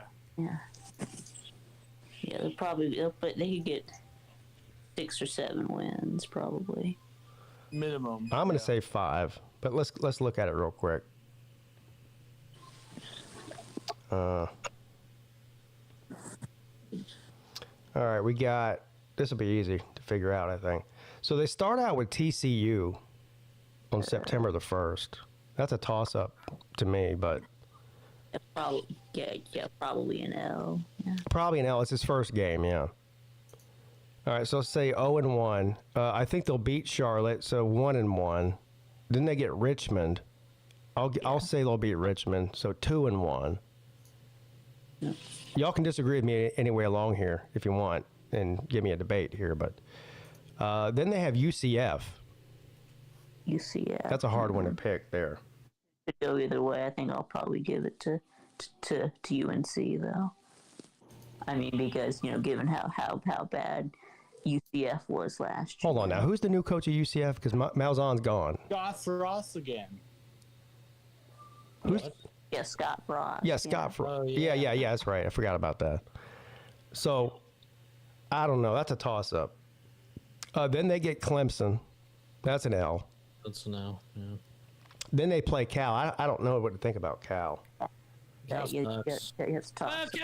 I guess they were a bowl team this past year. They weren't That's terrible. tough. Yeah, they're more like a mystery team this year. So These next four are hard to figure out, too. They got Virginia. Yeah, I think that's win. That might be an L. Yeah, they play Cal. Is it Ugh. Berkeley? Then they have Syracuse in Syracuse. That's an L. that's L. I'm seeing at least five, Big one, 6 big losses here. I mean, what was their record this past season? 6 something. I don't know. 7-5.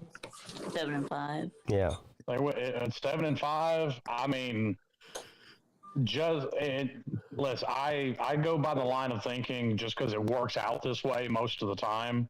When you have a head coaching change, especially, you have a worse record than you do the year before. Right. I mean, so they may only win 4 or 5 games. Yeah. Lucky to make a bowl game. I think they'll beat Stanford and Wake Forest, so that's 2. I think they'll lose to I don't know, man.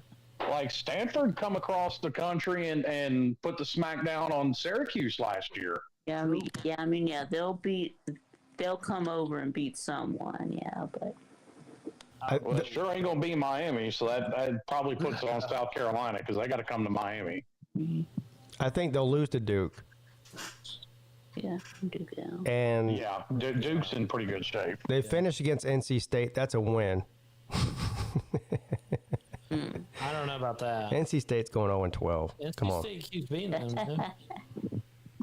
I don't know. I know NC State's not beating Miami because they have a terrible record against us. Maybe I was wrong. I see maybe 6 or 7 on here. You're right. I think probably 6. 6 or 7. I think Which, 5 or 6. for the amount of money they're paying him, that's a failure. Yeah. Well, Listen, I wouldn't call it a failure. I mean, it's his first year, and it's not like he's taken over a behemoth. Yeah, they're paying him $10 million a year, though. well, Okay, great. Miami's paying Mario 8, but year 1 is honestly a wash for everybody. I mean, if Clemson has a talented team, I don't care who they hire. If Dabo quit tomorrow and they hire somebody else, you're probably going to have a worse record than you did last year. yeah, It's just the way it tends to go. look at Michigan from last year or this last year. They went for national championship. Yeah, but there is 85 a chance though that he's a. Well, there's a chance either way. I guess there's a chance that he'd overachieve, but I think it's more likely that he falls flat on his face, and wins 4 games. Then there's more chance that he wins 4 than 8. His first year. Yep. I don't know how he's recruiting though. I have no idea. He's he doesn't know anything about recruiting. He's doing the transfer portal thing. Oh, okay. Yeah. Yeah. So he's basically You have to figure he spent the last 25 years in the NFL where you don't recruit. Your general manager does that. Get the draft and free agent.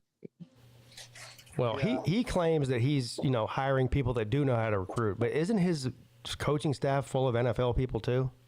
And his son. Well, I know he kept a bunch of people from Mac Brown's coaching staff.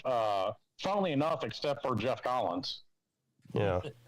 I think he also hired one of his sons to coach. Yeah, his son. Oh, I don't know. Me either.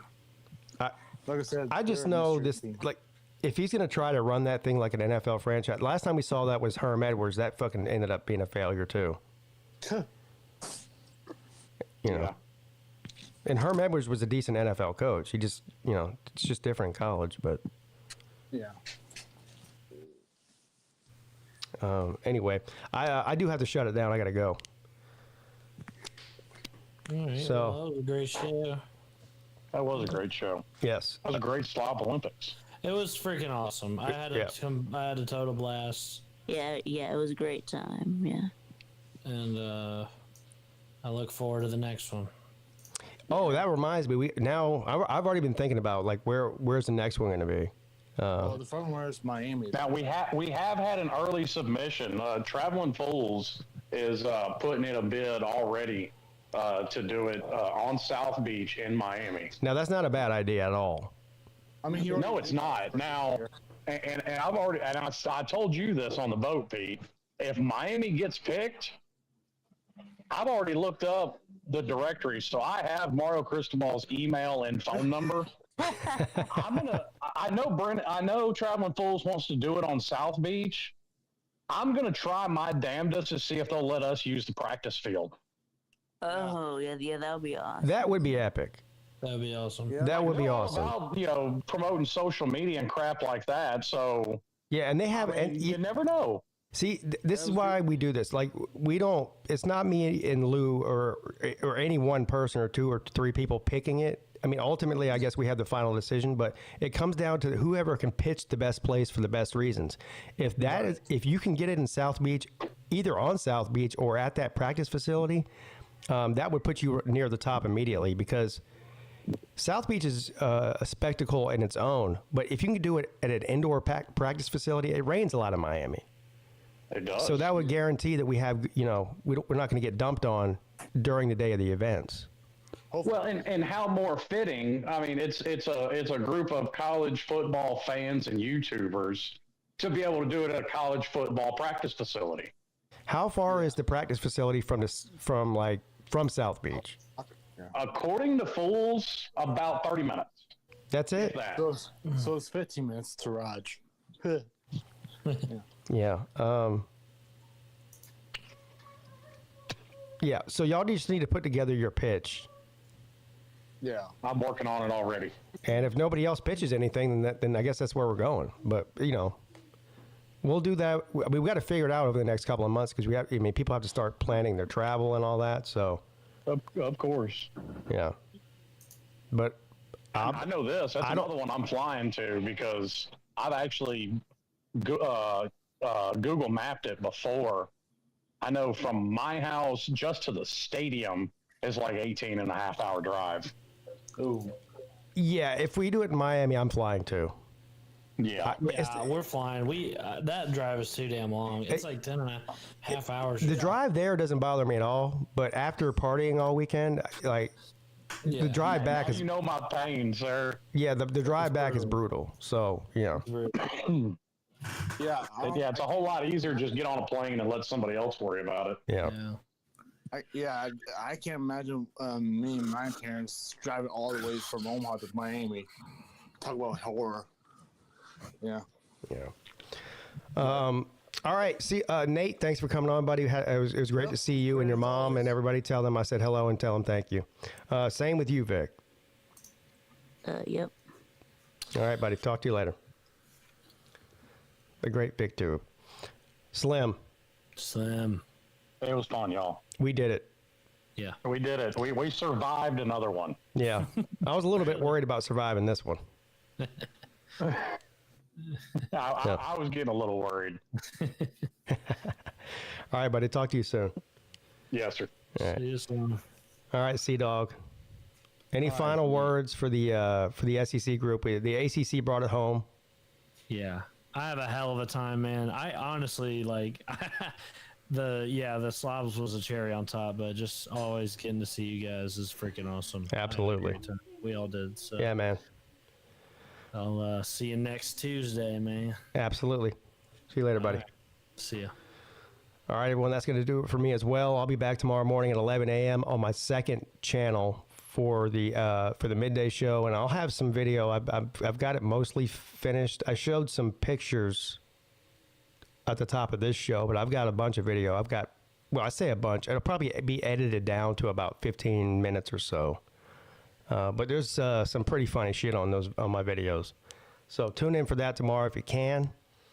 I guess that's it. Everyone thanks for tuning in, and have a great rest of your evening. And of course, go Tigers.